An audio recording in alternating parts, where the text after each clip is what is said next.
السلام علیکم لسنرز، آئیے نواب محی الدین کے ناول کچے رشتے کی دوسری قسط سنتے ہیں۔ وہ تھانے سے عدالت میں پہنچایا گیا، وہاں بھی اس نے یہی بیان دیا۔ رجب علی اعظم، حمید اللہ چودھری، وکیل حشمت بیگ نے اس کی حمایت میں پھر وہی ڈاکٹروں اور ماہر نفسیات کی رپورٹیں پیش کیں۔ اس نے 16 برس کی عمر میں بھی اپنے بھابھی کے قاتل ہونے کا دعویٰ کیا تھا، جو غلط ثابت ہوا تھا۔ اس کیس کی فائلیں بھی نکالی گئیں۔ اس وقت کا فیصلہ بھی مد نظر رکھا گیا۔ پھر مووی کیمرے سے جو فلم ڈیولپ کی گئی تھی اور پرنٹ تیار کرنے کے بعد اسکرین پر دیکھی گئی تھی، اس سے صاف ظاہر ہو گیا کہ کوئی اپنے چہرے کے اطراف کپڑا لپیٹ کر آیا تھا۔ اس کے سر پر بھی کپڑا بندھا ہوا تھا، ذرا سی آنکھیں کھلی ہوئی تھیں۔ کیمرے کی آنکھ نے سب کچھ دکھایا تھا۔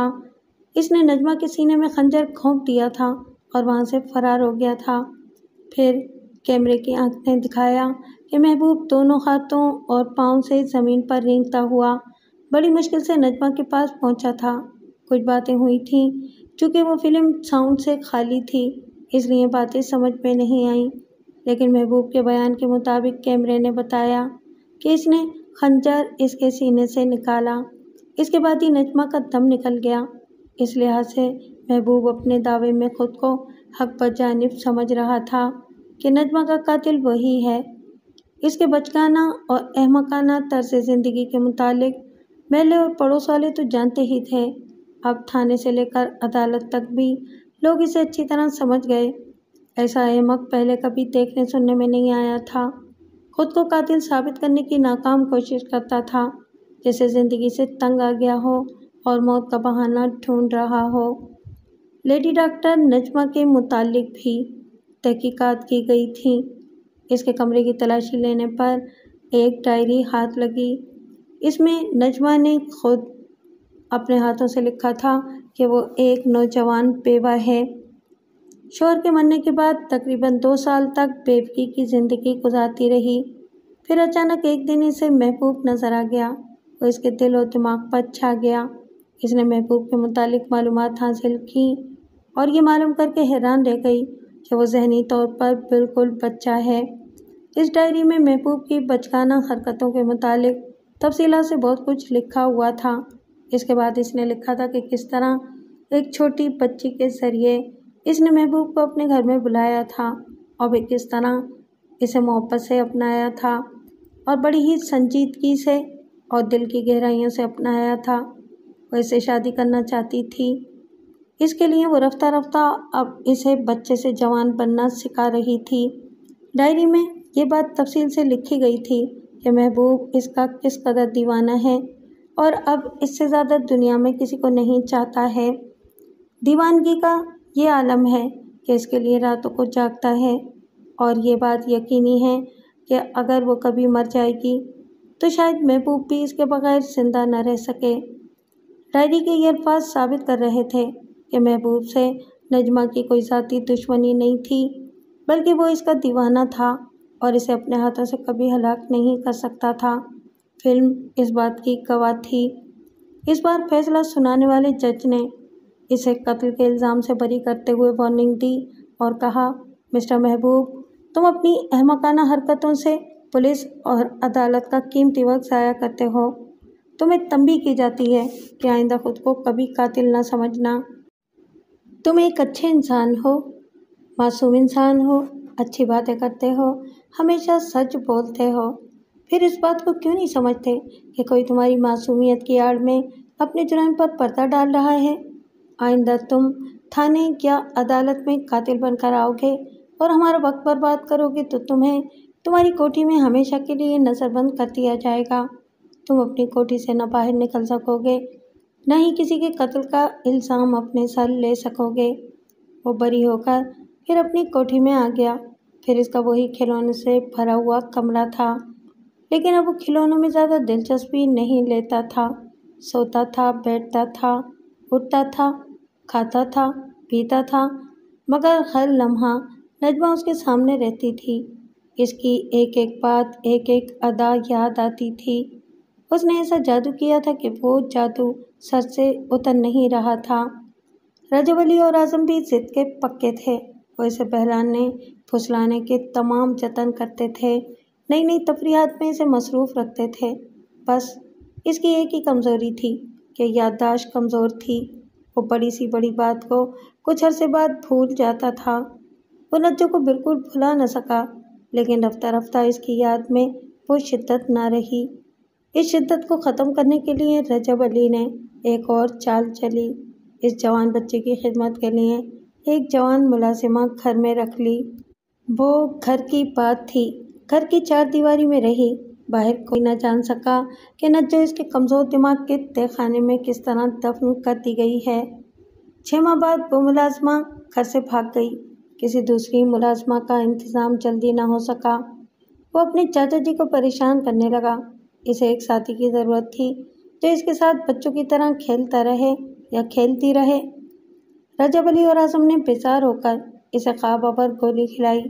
इस रात वो सुकून से सो गया। फिर ये रोज़ का मामूल हो गया। इसे सुकून से सुलाने के लिए ख्वाब आवर गोलियाँ खिलाई जाती थीं। दिन के वक्त इसे खिलौनों से और छोटे छोटे बच्चों से बहलाया जाता था। सच है कि दौलत आसानी से हाथ नहीं आती। इसे हासिल करने के लिए बड़े पापड़ बेलने पड़ते हैं। वो दोनों बाप बेटे दौलत हासिल करने या महबूब की दौलत पर ऐश करने के लिए जो पापड़ बेल रहे थे, जितनी मुसीबतें उठा रहे थे, ये वही जानते थे। जो मेहनत मजदूरी करना नहीं जानते, वो फराड करना जानते हैं, खा वो फराड कितना ही महंगा पड़ता रहे। इन्हीं दिनों वो ईरानी बिल्ली महबूब को मिल गई। वो इस बिल्ली से बहलने लगा, मगर रजब अली और आज़म के नसीब में अभी नित नई परेशानियां लिखी हुई थीं। वो इसे बहलाने के लिए प्रोफेसर बुखारी के कमालात दिखाने ले गए थे, लेकिन वहाँ कुछ और हो गया। महबूब की ईरानी बिल्ली एक 8 बरस की खूबसूरत सी गुड़िया जैसी लड़की बन गई और प्रोफेसर बुखारी भी वो कमाल दिखाकर मुसीबत में गिरफ्तार हो गया। पता नहीं वो ईरानी बिल्ली कहाँ गुम हो गई थी। जब तक वो इसे तलाश करके ना लाता, इसे इसकी अपनी बेटी वापस ना मिलती, और अगर मिलती तो इस शर्त पर कि वो महबूब की कोठी के सर्वेंट क्वार्टर में रहकर ही ज़िंदगी गुजारे, या फिर कोई ऐसी तदबीर करें जिससे बेटी वापस मिल जाए और महबूब की बचकाना ज़िद ख़त्म हो जाए। प्रोफेसर बुखारी तमाम दिन अपने मातेतों के साथ सड़कों और गलियों की खाक छानता रहा, इस ईरानी बिल्ली को तलाश करता रहा। फिर थका कर नाकाम होकर महबूब की कोठी में वापस आ गया। इसकी बेटी, जिसका नाम ईरानी बिल्ली की मुनासबत से मोना पड़ गया था, बागीचे में महबूब के साथ खेल रही थी। आँख मिचौली का खेल जारी था। महबूब की आंखों पर पट्टी बंधी हुई थी। वो दोनों हाथ आगे फैलाता हुआ मोना को तलाश करता हुआ आगे बढ़ रहा था। मोना हंसती हुई इधर उधर भाग रही थी। प्रोफेसर ने इशारे से इसे अपनी तरफ बुलाया। वो दौड़ती हुई इसके पास आई तो उसने कहा, बेटी, तुम यहाँ बहुत खुश हो, इसके साथ तुम्हारा दिल लग गया है, क्या यहाँ से भागने का इरादा नहीं है? नहीं पापा, यह आदमी बहुत अच्छा है, एकदम बच्चों जैसा है, बहुत प्यार करता है, मुझे बहुत सी टाफियाँ देता है, जो मांगती हूँ वो मेरे सामने रख देता है। इतने कीमती कीमती खिलौने मुझे देने के लिए तैयार हैं। मैं तो यहाँ से नहीं जाऊँगी। बड़ी मुश्किल है, एक तो वो बड़ा बच्चा है और एक तुम छोटी बच्ची हो। दोनों की ज़िद हमारे लिए मुसीबत बन जाएगी। मैं यहाँ से कभी नहीं जा सकूँगा। रात को इन्हें सर्वेंट क्वार्टर से बुलाकर खाना खिलाया गया। तो इतना लजीज खाना खाने के बाद प्रोफेसर बुखारी का इरादा बदल गया। सोचा अब वहीं रहना चाहिए। इसने ज़िंदगी में लजीज खाने ज़रूर खाए थे, लेकिन एक ही दस्तरखान पर इतनी डिशें और सारी की सारी लजीज डिशें उसने कभी बैक वक्त नहीं चखी थीं। इसकी ज़िंदगी यूँ गुजर रही थी कि शहर में कहीं अपने कमालात दिखाने का मौका मिलता तो कुछ आमदनी हो जाती थी, कुछ अरसे तक अच्छा खा पी कर गुजारा हो जाता था, वरना फाका मस्ती होती थी। वो रात को सर्वेंट क्वार्टर के बिस्तर पर करवटें बदल बदल कर सोचता रहा। इसी वक्त रजब अली ने आकर कहा, हमीदुल्लाह चौधरी ने 2 सिपाहियों को भेजा है और तुम्हें अभी तलब किया है। प्रोफेसर बुखारी ने घबरा कर पूछा, मुझे क्यों तलब किया है? मेरा क्या कसूर है? हम नहीं जानते, मैं तुम्हारे साथ जाना चाहता हूँ, लेकिन उन्होंने तुम्हें अकेले बुलाया है। प्रोफेसर 2 सिपाहियों के साथ एक जीप में बैठकर वहाँ से चला गया। रजब अली ने कोठी में आकर देखा, महबूब की ख्वाबगाह की लाइट ऑन थी। वो अभी तक जाग रहा था। वो खिड़की के करीब आकर इन्हें चुपचाप देखने लगा। महबूब इसके साथ लिटो खेल रहा था और अपनी मोना से कह रहा था, कितना अच्छा होता तुम बच्ची ना होती।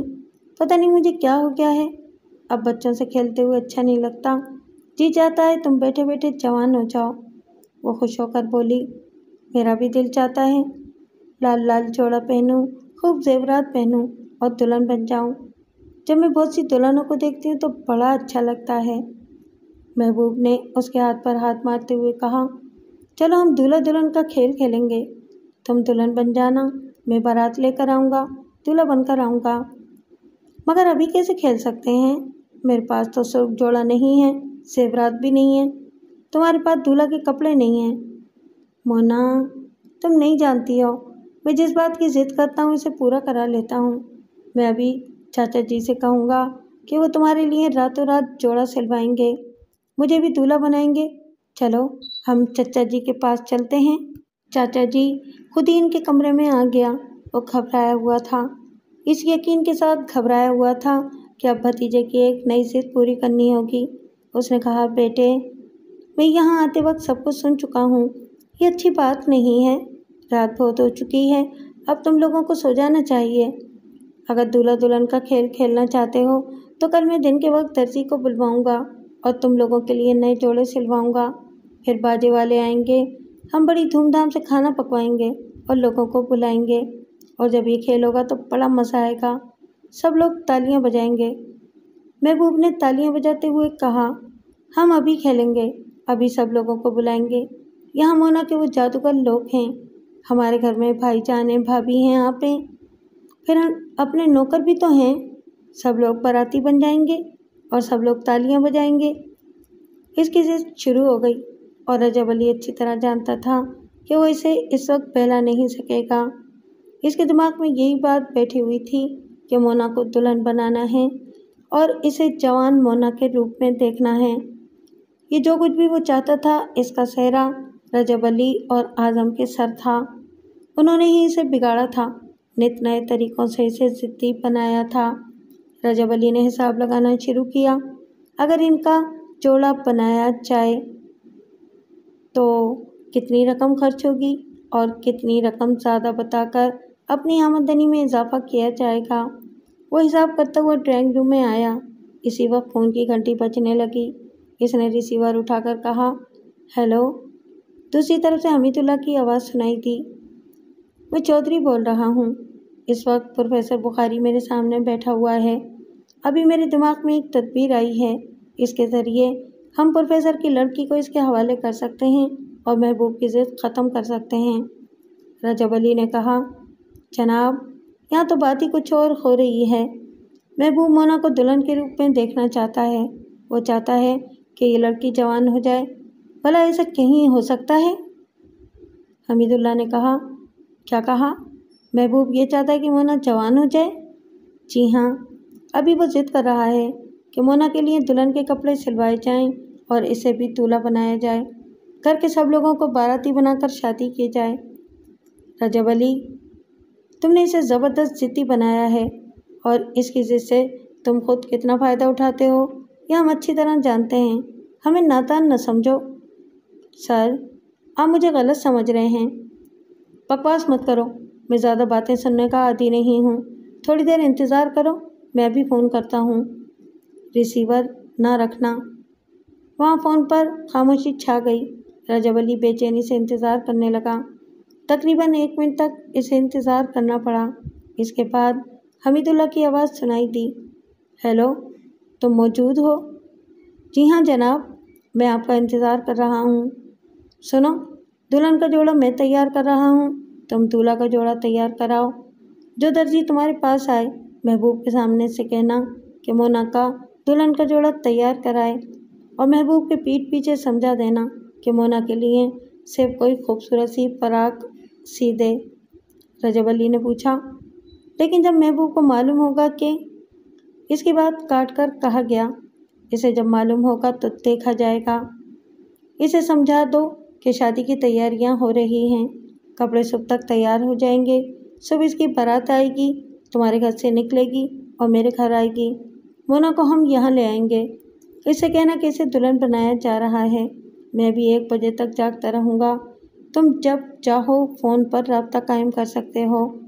इसके बाद सुबह 5 बजे के बाद फिर राब्ता कायम हो सकता है। हम वक्तन फ़वक्तन एक दूसरे से फ़ोन के ज़रिए प्रोग्राम तय करते रहेंगे कि आइंदा हमें क्या करना है। राब्ता ख़त्म हो गया। रजब अली ने अपने बेटे आज़म को बुलाकर सारी बातें बताईं। आज़म ने हैरान होकर पूछा, आखिर ये चौधरी साहब करना क्या चाहते हैं? वहाँ प्रोफेसर बुखारी इनके पास बैठा हुआ है। यकीनन इनके दरमियान कोई समझौता हुआ है। रजब अली ने कहा, समझौता क्या हो सकता है? क्या प्रोफेसर बुखारी अपनी बेटी को हमारे हवाले कर देगा? क्या इतनी सी उम्र में महबूब के साथ ब्याह देगा? ये तो अजीब मज़ाक खेज़ बात है। इसे चौधरी साहब जैसे लोग तस्लीम भी नहीं कर सकते। फिर वो क्या करना चाहते हैं? आज़म ने कहा, डैडी, अगर वो इस लड़की को महबूब की ज़िद के मुताबिक या इसे बहलाने फुसलाने के लिए इससे मंसूब कर देते हैं या झूठ मूठ का निकाह पढ़ा देते हैं तो ये हमारे लिए अच्छा है। वो लड़की मोना जब तक जवान होगी, इस वक्त तक तो हमारे ऐश हैं। इसका मतलब यही होगा कि महबूब का ध्यान शादी से और किसी जवान औरत से हट जाएगा। रजब अली ने अपना सर खुजाते हुए कहा, हाँ, इस तरह तो बात हमारे हक में बनती है। चलो देखते हैं कि आइंदा क्या होता है। वो फिर गुड्डा गुड्डी की शादी के सिलसिले में मसरूफ़ हो गए। घर से निकलकर दर्जी के पास गए। अपने साथ महबूब और मोना को भी ले गए। जब 1 घंटे बाद वापस आए तो इनकी कोठी में 2 सिपाही मौजूद थे। उन्होंने कहा, आप चौधरी साहब से फ़ोन पर बात कर लें। रजब अली ने फ़ोन के ज़रिए राब्ता कायम किया। दूसरी तरफ से हमीदुल्लाह ने कहा, मोना को इन सिपाहियों के हवाले कर दो, वो इसे मेरे पास पहुंचा देंगे। कल सुबह 9 बजे महबूब को दूल्हा बनाकर मेरी कोठी में ले आना। जब महबूब को मालूम हुआ कि मोना इससे बिछड़ने वाली है तो वो ज़िद करने लगा, मैं मोना को जाने नहीं दूंगा, ये मेरे पास रहेगी। रजब अली और आज़म ने इसे समझाया कि जो दुल्हन होती है वो शादी से पहले अपने दूल्हा के पास नहीं रहती। फिर रजब अली ने मोना से कहा कि वो भी समझाए। फिर मोना ने समझाया कि सुबह वो दुल्हन बनकर मिलेगी। जब वो दोनों दूल्हा दुल्हन बनकर मिलेंगे तो बड़ा मज़ा आएगा, सब लोग खुश होंगे। मोना के बार बार समझाने के बाद वो राज़ी हो गया। आखिर मोना सिपाहियों के साथ वहाँ से चली गई। आज़म की बीवी ने कहा, मेरा ख्याल है कि वहाँ इस लड़की के लिए दुल्हन का जोड़ा सिलवाया जाएगा, इसलिए बुलाया गया है। आज़म ने आश्तगी से कहा, चलो अच्छा है, अगर किसी तरह ये लड़का मोना को दुल्हन तस्लीम कर ले और इसके जवान होने तक बहल जाए तो हम सब के लिए बड़ी अच्छी बात होगी। एक तवील अरसे तक के लिए हमारी परेशानियां ख़त्म हो जाएंगी। वो सब रात के 3 बजे तक जागते रहे और फिर सो गए। सुबह 6 बजे दर्जी ने आकर उठाया। इसने जोड़ा तैयार कर लिया था और मुँह मांगी कीमत हासिल की थी। सुबह 8 बजे जब दूल्हा की चमकीली शेरवानी महबूब को पहनाई गई तो वो बहुत खुश हुआ। वो लोग ठीक 9 बजे इसे एयर कंडीशन कार में बिठाकर हमीदुल्लाह चौधरी की कोठी की तरफ रवाना हो गए। वो गुड्डा गुड्डी का खेल नहीं था और एक जवान मर्द और एक नन्ही बच्ची की शादी भी मजाक का खेज थी। सारा का सारा खेल बच्चों का खेल था, लेकिन सोचने और गौर करने की बात यह थी कि इस खेल में बड़े शरीक हो रहे थे। अक्सर यही देखने में आया है कि बच्चों को बहलाने फुसलाने के लिए बड़े लोग इसके सामने अजीब अजीब हरकतें करते हैं, मुंह बनाते हैं, तरह तरह की आवाज़ें निकालते हैं, कभी घोड़ा बन जाते हैं, कभी सर के बल खड़े हो जाते हैं। इन बुज़ुर्गों की तवज्जो से स्टडी की जाए तो ये बच्चों से भी ज़्यादा बच्चे नज़र आते हैं और बच्चों की तरह इन्हें एहसास नहीं होता कि ऐसे वक्त वो बच्चे बन गए हैं। वो लोग हमीदुल्लाह की कोठी के पास पहुँचे तो ये देखकर हैरान रह गए कि वहाँ कई कारें खड़ी हुई थीं। कोठी के अहाते में एक बड़ा सा शामियाना था और वो शामियाना कनातों में घेरा गया था। ऐसा ही लग रहा था जैसे शादी का घर हो, लेकिन इस शामियाने के एक तरफ छोटा सा स्टेज बना हुआ था। वहाँ बहुत से लोग बैठे हुए थे اور اسٹیج پر پروفیسر بخاری شعبدے بازی کے کمالات دکھا رہا تھا۔ ان کی کار شامیانے کے سامنے پہنچی تو سب لوگوں نے اٹھ کر محبوب کا استقبال ایسے ہی کیا جیسے ایک دولہا کو ہاتھوں ہاتھ لیا جا رہا ہو۔ سب لوگ اسے اسٹیج پر لے آئے۔ اس کے ایک کنارے پر آرام دہ کرسی رکھی ہوئی تھی، وہاں اس دولہا کو بٹھا دیا گیا۔ وہ مارے خوشی کے سہرے کے پھولوں کی طرح کھل رہا تھا۔ سب سمجھ رہے تھے کہ وہ سہرے کے پیچھے بتی سی نکالے بیٹھا ہے اور ادھر ادھر بے چینی سے دیکھ رہا تھا۔ اسے رہا نہ گیا، اعظم کو اشارے سے بلایا۔ اعظم نے قریب آ کر پوچھا، کیا بات ہے؟ اس نے پوچھا، میری مونا کہاں ہے؟ اعظم نے کہا، خاموش رہو، شادی سے پہلے دلہن کی بات نہ کرو، لوگ کیا کہیں گے؟ تمہیں بچہ سمجھیں گے، اور جب تمہیں بچہ سمجھیں گے تو تمہاری شادی نہیں ہوگی، جانتے ہو نا، صرف جوانوں کی شادی ہوتی ہے۔ اس کی سمجھ میں آ گیا، وہ خاموش بیٹھ گیا۔ ادھر اسٹیج پر پروفیسر بخاری مختلف قسم کے کمالات دکھا رہا تھا اور لوگوں سے داد وصول کر رہا تھا۔ پھر اس نے جادوگروں کے انداز میں اپنے جادو کی چھڑی کو نچاتے ہوئے کہا، حاضرین و ناظرین، میں آپ کا شکر گزار ہوں کہ آپ نے مجھے اپنے کمالات دکھانے کا موقع دیا۔ اب میں آپ کو اپنا آخری کمال دکھا رہا ہوں۔ یہ جو دولہا میاں آپ کے سامنے بیٹھے ہوئے ہیں، ان کے پاس ایک ایرانی بلی تھی جسے لے کر میں نے ایک ڈبے میں بند کیا، اور اس بلی کو میں نے ایک 8 برس کی ننھی منھی سی پیاری پیاری سی بچی بنا دیا۔ اب ہمارے یہ دولہا میاں اس بچی سے شادی کرنا چاہتے ہیں۔ پہلے میں آپ کے سامنے اس بچی کو پیش کرتا ہوں، تالیاں بجائیں۔ تمام تماشائی تالیاں بجانے لگے۔ ان تالیوں کے شور میں مونا اسٹیج کے ایک سرے سے داخل ہوئی اور ناظرین اور حاضرین کے سامنے سلام عرض کیا۔ محبوب اسے دیکھتے ہی اٹھ کر کھڑا ہو گیا۔ پروفیسر بخاری نے کہا، دولہا میاں، ایسی بھی کیا جلدی ہے، آپ کی دلہن آپ کو ضرور ملے گی۔ وہ بیٹھ گیا۔ مونا وہی لباس پہنے ہوئے تھی جسے وہ کل رات سلوا کر لایا تھا۔ اسٹیج پر جہاں پروفیسر بخاری کھڑا ہوا تھا، اس کے پیچھے ایک سفید پردہ تھا۔ اس پردے کو ہٹایا گیا۔ پردے کے پیچھے ایک بڑا سا صندوق تھا۔ پروفیسر بخاری نے کہا، معزز حاضرین، آپ دیکھ رہے ہیں کہ دولہا میاں بانکے، تگڑے اور مکمل جوان ہیں۔ ماشاءاللہ قد میں 6 فٹ ضرور ہوں گے، اور آپ اس طرف اس دلہن کو دیکھ رہے ہیں جو صرف 8 برس کی ہے۔ 8 برس کی دلہن سے اتنے بڑے دولہا کی شادی نہیں ہو سکتی، اس لیے ہم دولہا میاں سے پوچھتے ہیں، کیا ان کی مونا کو جوان بنا دیں، دلہن بنا دیں؟ محبوب نے سہرے کو دونوں طرف سے ہٹا کر مونا کو دیکھا، پھر پروفیسر سے پوچھا، کیا اسے میری نجو کی طرح بنا دو گے؟ پروفیسر نے سوال کیا، نجو؟ یہ نجو کون ہے یا کون تھی؟ کچھ لوگ ہنسنے لگے، کچھ اسے تعجب سے دیکھنے لگے۔ وہ جلدی سے بولا، نہیں، میں نے قتل نہیں کیا تھا۔ وہ عدالت والے جج صاحب نے کہا ہے کہ میں اپنے آپ کو قاتل نہ کہوں، نہیں تو مجھے کوٹھی میں نظر بند کر دیں گے۔ پروفیسر نے ہاتھ اٹھا کر کہا، اچھا، تم یہ بتاؤ، تمہاری نجو مونا کی طرح اتنی سی تھی یا جوان تھی؟ محبوب نے ہاتھ اوپر اٹھا کر کہا، وہ اتنی بڑی تھی، جب میں اسے گلے سے لگاتا تھا تو وہ میرے سینے تک آتی تھی۔ سب اس بات پر ہنسنے لگے۔ پروفیسر نے دونوں ہاتھ اٹھا کر لوگوں کو خاموش رہنے کے لیے کہا، پھر محبوب سے پوچھا، اچھا تو تم چاہتے ہو کہ مونا تمہاری نجو جیسی بڑی ہو جائے؟ اس نے جلدی ہاں کے انداز میں سر ہلاتے ہوئے کہا، ہاں، میں بس ویسی ہی دلہن چاہتا ہوں، بڑی والی دلہن۔ پروفیسر بخاری صندوق کے پیچھے جا کر کھڑا ہو گیا، پھر اس نے جادو کی چھڑی کو ایک بار صندوق پر مارتے ہوئے کہا، اس کے پٹ کھول دو۔ اس کا حکم سنتے ہی اس کے دونوں ماتحت اسٹیج پر آئے، پھر انہوں نے صندوق کے سامنے والے دونوں پٹ کھول دیے۔ وہ بظاہر صندوق نظر آ رہا تھا، مگر اس کے سامنے والے وہ پٹ کھل رہے تھے، اس لیے نہ وہ صندوق تھا نہ وہ الماری تھی، بس ایک بڑا سا جادوئی ڈبہ تھا۔ پروفیسر بخاری نے اس صندوق پر چھڑی کو مارتے ہوئے کہا، معزز حاضرین، آپ دور سے بھی دیکھ سکتے ہیں اور قریب سے بھی، یہ صندوق بالکل خالی ہے۔ اب اس میں اس لڑکی کو بند کیا جائے گا، اور جب اس کے پٹ کھولے جائیں گے تو یہ لڑکی جوان ہو چکی ہوگی اور دلہن بن کر आपके सामने आ जाएगी, यानी दूल्हा मियाँ के पास पहुंच जाएगी। महबूब बड़े शौक, बड़ी बेचैनी से कभी इस जादुई डब्बे को देखता था और कभी मोना को, और नजरों ही नजरों में जैसे मोना से कहता था, जल्दी से डब्बे के अंदर जाओ और मेरी बड़ी सी दुल्हन बनकर आ जाओ।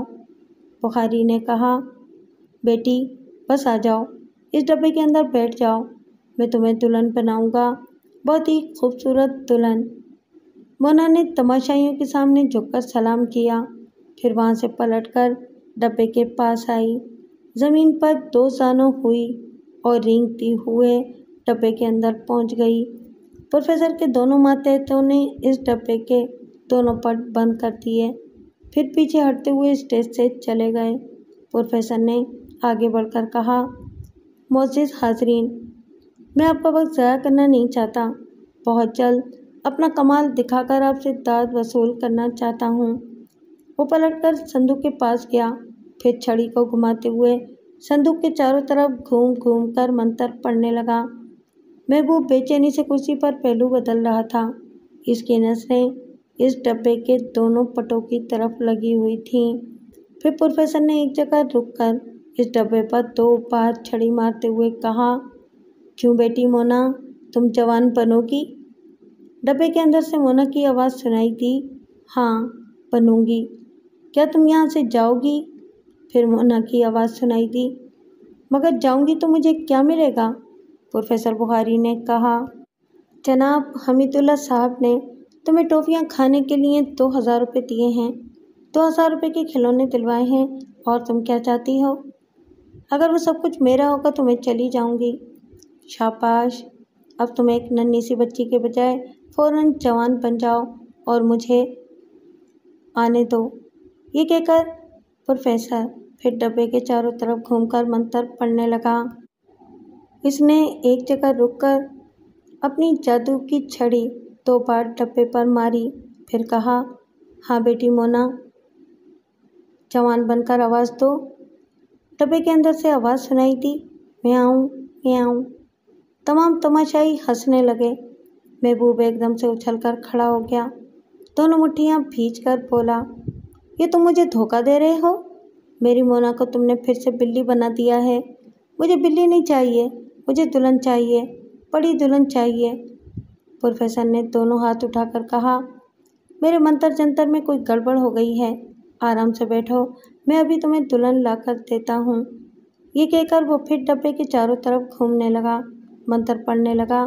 फिर एक जगह रुककर उसने जादुई छड़ी को 2 बार डब्बे पर मारते हुए कहा, बेटी मोना, खुदा के लिए अब जवान हो जाओ, वरना मैं बूढ़ा होने से पहले ही तुम्हारे दूल्हा मियाँ के हाथों मर जाऊंगा।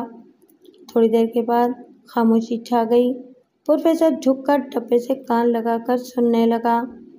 कोई आवाज़ सुनाई नहीं दे रही थी।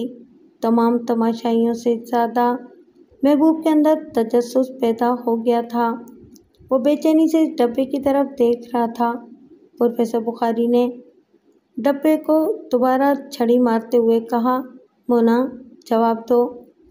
डब्बे के अंदर से आवाज़ सुनाई दी, हाय मुझे जल्दी से बाहर निकालो, मैं बड़ी हो गई हूँ और ये डब्बा छोटा हो गया है, मेरी सांस रुक रही है।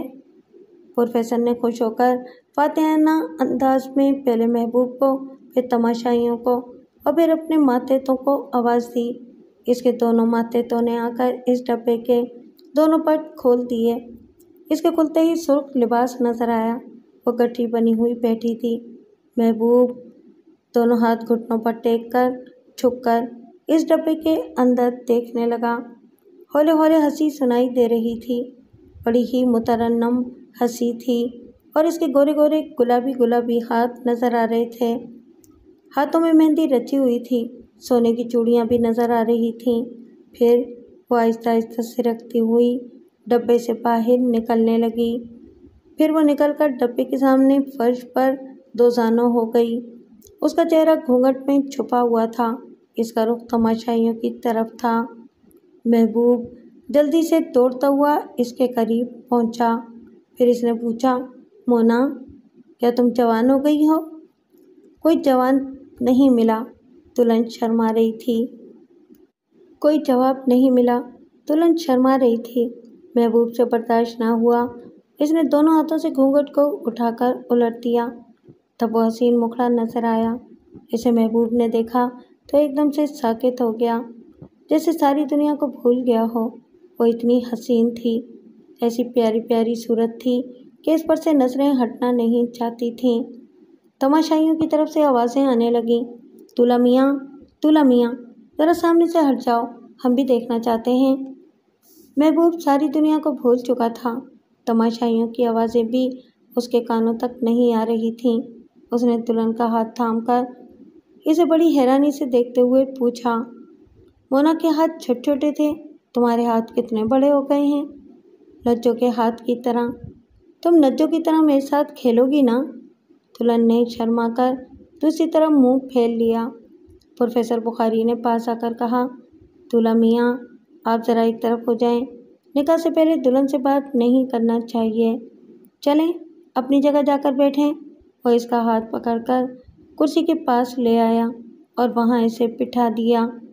दुल्हन ने वहाँ से उठकर तमाशाइयों की तरफ झुककर इसी अंदाज में सलाम किया जैसे मोना ने टप्पे में बंद होने से पहले सलाम किया था। रजब अली और आज़म पहली कतार में बैठे हुए थे और बड़े गौर से इस दुल्हन को देख रहे थे। आज़म ने कहा, डैडी, मुझे ऐसा लगता है जैसे मैंने इस लड़की को पहले कहीं देखा है।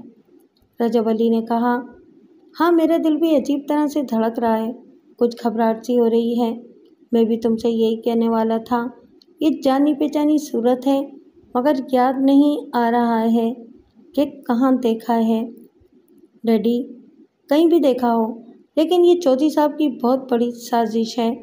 मोना को महबूब के सामने डब्बे में बंद करके इसकी जगह एक नौजवान लड़की पेश कर दी, वो भी दुल्हन के रूप में, जबकि महबूब दुल्हन का तकाजा कर रहा था। अब तो ये कमबख्त इससे शादी किए बगैर नहीं मानेगा, और अगर शादी हो गई तो हमारी बर्बादी समझिए। हम ये शादी नहीं होने देंगे। वसीयत की रूह से महबूब की शादी मेरी शबाना से। वो कहते कहते रुक गया। एकदम से चौंक कर दुल्हन की तरफ देखा। वो स्टेज के एक तरफ खड़ी हुई थी, सर झुकाए हुए थी। रजब अली ने अपने बेटे के हाथ को अचानक ही मजबूती से गिरफ्त में ले लिया, फिर कांपते हुए बोला, बेटे देखो, और से देखो, क्या ये हमारी शबाना की तरह नहीं लग रही है? आज़म इस लड़की को देखने लगा। रजब अली ने कहा, 11 बरस की शबाना को याद करो, इसका चेहरा कैसा था। अब वो जहाँ भी होगी, अगर जवान होगी तो क्या रूप रंग में बिल्कुल ऐसी नहीं होगी? आज़म ने अपना हाथ छुड़ाकर कहा, आप कैसी बातें कर रहे हैं? शबाना को गुम हुए तकरीबन 10 बरस गुजर चुके हैं। अब वो इस दुनिया में नहीं होगी। अल्लाह ताला इसे जन्नतुल फिरदौस में जगह दे। अगर आपने इसे शबाना तस्लीम कर लिया तो जानते हैं क्या होगा? वसीयत की रूह से इनकी अभी शादी कर देनी होगी। हम मजबूर हो जाएंगे। आप ज़रा अकल से काम लें। रजब अली को अकल आ गई। अगर वो शबाना की तरह लग रही थी तो इसे शबाना तस्लीम नहीं करना चाहिए था। तस्लीम करने का मतलब अपने पाँव पर कुल्हाड़ी मारना था। स्टेज पर कुर्सियाँ रखी जा रही थीं। हमीदुल्लाह ने वहाँ पहुंचकर महबूब से कहा, मियाँ साहबजादे, तुम दुल्हन तो बन गए हो, मगर तुम्हारे हाथ में मेहंदी नहीं लगी है। अंदर औरतें मेहंदी की रस्म अदा करना चाहती हैं। तुम अंदर जाओ, तुम्हें थोड़ी देर बाद बुला लिया जाएगा। तो आदमी महबूब के आसपास आकर खड़े हो गए और इससे चलने के लिए कहने लगे। महबूब ने कहा, नहीं, मैं अपनी मोना को छोड़कर नहीं जाऊंगा। हमीदुल्लाह ने समझाया, अभी तुम्हारा निकाह पढ़ा जाएगा, इसके बाद ये तुम्हारी दुल्हन हो जाएगी। शादी से पहले जिद न करो, वरना फिर हम ये शादी नहीं होने देंगे। वो इस धमकी से मुतासिर होकर इन आदमियों के साथ कोठी के अंदर औरतों में चला गया। इसके जाने के बाद वो दुल्हन अपना घूंघट हटाकर बड़े अच्छे अंदाज में लिबास को दुरुस्त करते हुए एक कुर्सी पर बैठ गई। रजब अली ने खड़े होकर पूछा, जनाब चौधरी साहब, क्या वाकई महबूब की शादी इस लड़की से कराई जाएगी? ये मेहंदी की रस्म अदा करने का मतलब क्या होता है? हमीदुल्लाह ने कहा, मिस्टर रजब अली, तुम्हें जो कुछ कहना हो स्टेज पर आकर कहो। रजब अली और आज़म दोनों वहाँ से स्टेज पर आ गए। उन्होंने एक नज़र इस लड़की को देखा, फिर रजब अली ने अपना सवाल दोहराया। हमीदुल्लाह ने कहा, हाँ, अभी सबके सामने इनका निकाह पढ़ाया जाएगा। काजी साहब भी हमारे दरमियान मौजूद हैं। काजी साहब, आप स्टेज पर तशरीफ़ लाएं और एक कुर्सी पर बैठ जाएं। रजब अली ने कहा, यह नहीं हो सकता। महबूब के वालिद मरहूम ने वसीयत में लिखा है कि महबूब की शादी मेरी बेटी शबाना से होगी। हमीदुल्लाह ने कहा, और तुम ये भी नहीं चाहते थे कि तुम्हारी बेटी की शादी महबूब से हो, इसीलिए बाप बेटे ने शबाना को गुम हो जाने पर मजबूर कर दिया। रजब अली ने कहा, जनाब, आप बहुत बड़े ऑफिसर हैं, लेकिन ये बहुत गैर जिम्मेदारी की बातें कर रहे हैं। हमें खामखा इल्ज़ाम दे रहे हैं। क्या ये अकल तस्लीम करती है कि एक बाप अपनी बेटी को खामखा कहीं गुम कर देगा? खामखा नहीं, बल्कि ख़ास मकसद के तहत। मंसूबा ये था कि महबूब की शादी कभी ना होने पाए। शादी होने का मतलब ये होता कि महबूब की देखभाल और घर के अखराजात सब कुछ शबाना के हाथ में आ जाते और तुम बाप बेटे बिल्कुल खाली हो जाते। तुम्हारी सरपरस्ती बराए नाम रहती। तुम्हारे हाथ में वो बड़ी बड़ी रकमें ना आती जिनके ज़रिए तुम महबूब की परवरिश कर रहे हो। आज़म ने कहा, आप बड़े आदमी हैं, कानून के मुहाफिज हैं, जो चाहे इल्ज़ाम लगा सकते हैं। खुदा जानता है कि हमारे दिल में कोई लालच नहीं है। मेरे डैडी ने पूरी जिम्मेदारी से अपनी सरपरस्ती के फ़राइज़ अंजाम दिए हैं, जिसका सबूत यह है कि महबूब एक सेहतमंद जवान की तरह ज़िंदगी गुजार रहा है। कोई फ़िक्र इसके करीब फटकने नहीं पाती। वो बीमार पड़ता है तो हम सारी सारी रात उसके सिराने जाकर गुजार देते हैं। चलो मान लिया कि तुम दोनों नेक और दयानतदार हो और वसीयत की रूह से तुम दोनों को महबूब और शबाना की शादी पर एतराज़ नहीं होगा। रजब अली ने कहा, हाँ, मेरी बेटी शबाना मुझे मिल जाएगी तो मैं उसी दिन महबूब की शादी इससे करा दूँगा। तो फिर देर किस बात की है? वो तुम्हारी बेटी खड़ी हुई है, तुम कैसे बाप हो कि अपनी औलाद को पहचान नहीं सकते? रजब अली और आज़म ने घूमकर इस लड़की की तरफ देखा। उठकर खड़ी हो गई, इनकी तरफ मुँह करके बोली, डैडी, मैं शबाना हूँ। मुझे इस बात का बेहद अफसोस है कि आपने मुझे नहीं पहचाना। भाईजान से कोई गिला नहीं है, क्योंकि ये तो मेरे दिमाग को कमज़ोर बनाना चाहते थे। अपने डॉक्टर दोस्त से कोई ऐसी दवा हासिल करना चाहते थे कि जिसके ज़रिए मेरा दिमाग रफ्ता रफ्ता कमज़ोर हो जाए, मैं भी महबूब की तरह बचकाना ज़िंदगी गुजारने लगूं। फिर आप दोनों मुझे और महबूब को कठपुतली की तरह नचाते और महबूब की दौलत पर सारी ज़िंदगी ऐश करते रहते। वो सच कह रही थी। वो बाप बेटा अंदर ही अंदर पूरी तरह घबरा रहे थे, ऊपर से संभलने की कोशिश कर रहे थे।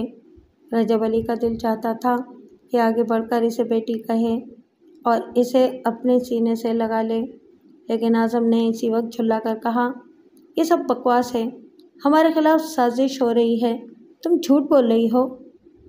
ये झूठ नहीं है भाईजान। इस रात आपके बेडरूम में डैडी आपके पास बैठे हुए थे और आप दोनों यही बातें कर रहे थे जो मैं आपसे कह रही हूँ।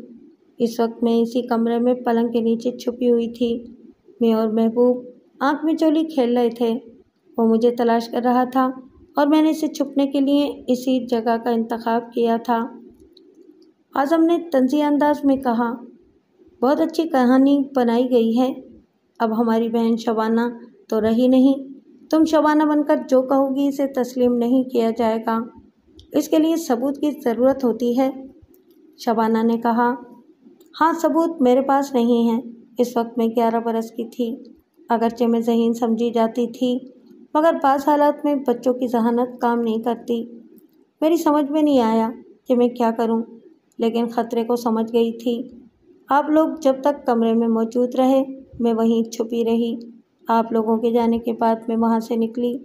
मैंने महबूब को समझाया, देखो, ये लोग तुम्हारी तरह मेरा भी दिमाग कमज़ोर बना देंगे। ये भाईजान मेरे दुश्मन हैं। मेरे डैडी को मेरे खिलाफ़ भड़का रहे हैं और डैडी भी भाईजान की बातों में आ रहे हैं। वो मोहब्बत से मेरे लिए सोचते भी हैं और भाईजान के मशवरों के आगे झुकते भी हैं। यहाँ ख़तरा है, हमें भाग जाना चाहिए। वो ज़रा तवक्कुफ के बाद बोली, महबूब बचपन ही से मेरी मम्मी को माँ से ज़्यादा चाहते हैं। वो मम्मी को छोड़ना नहीं चाहते थे। मुझे समझाने लगे कि घर छोड़कर भागना बुरी बात है, अच्छे बच्चे ऐसा काम नहीं करते।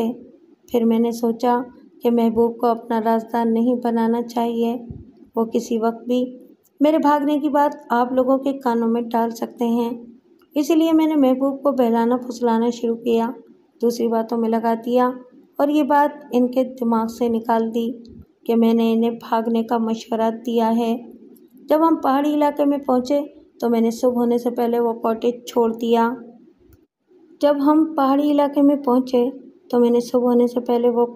छोड़ दिया।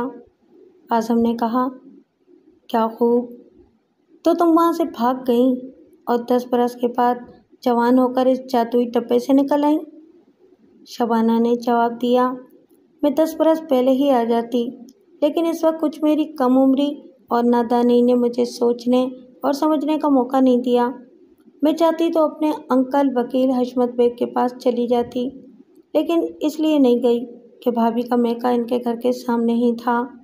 मुझे इस बात का डर लगा कि भाभी ने देख लिया तो फिर मुझे तुम्हारे पास पहुंचा देंगी। हमारे ये चौधरी अंकल इन दिनों हमारे करीब नहीं रहते थे।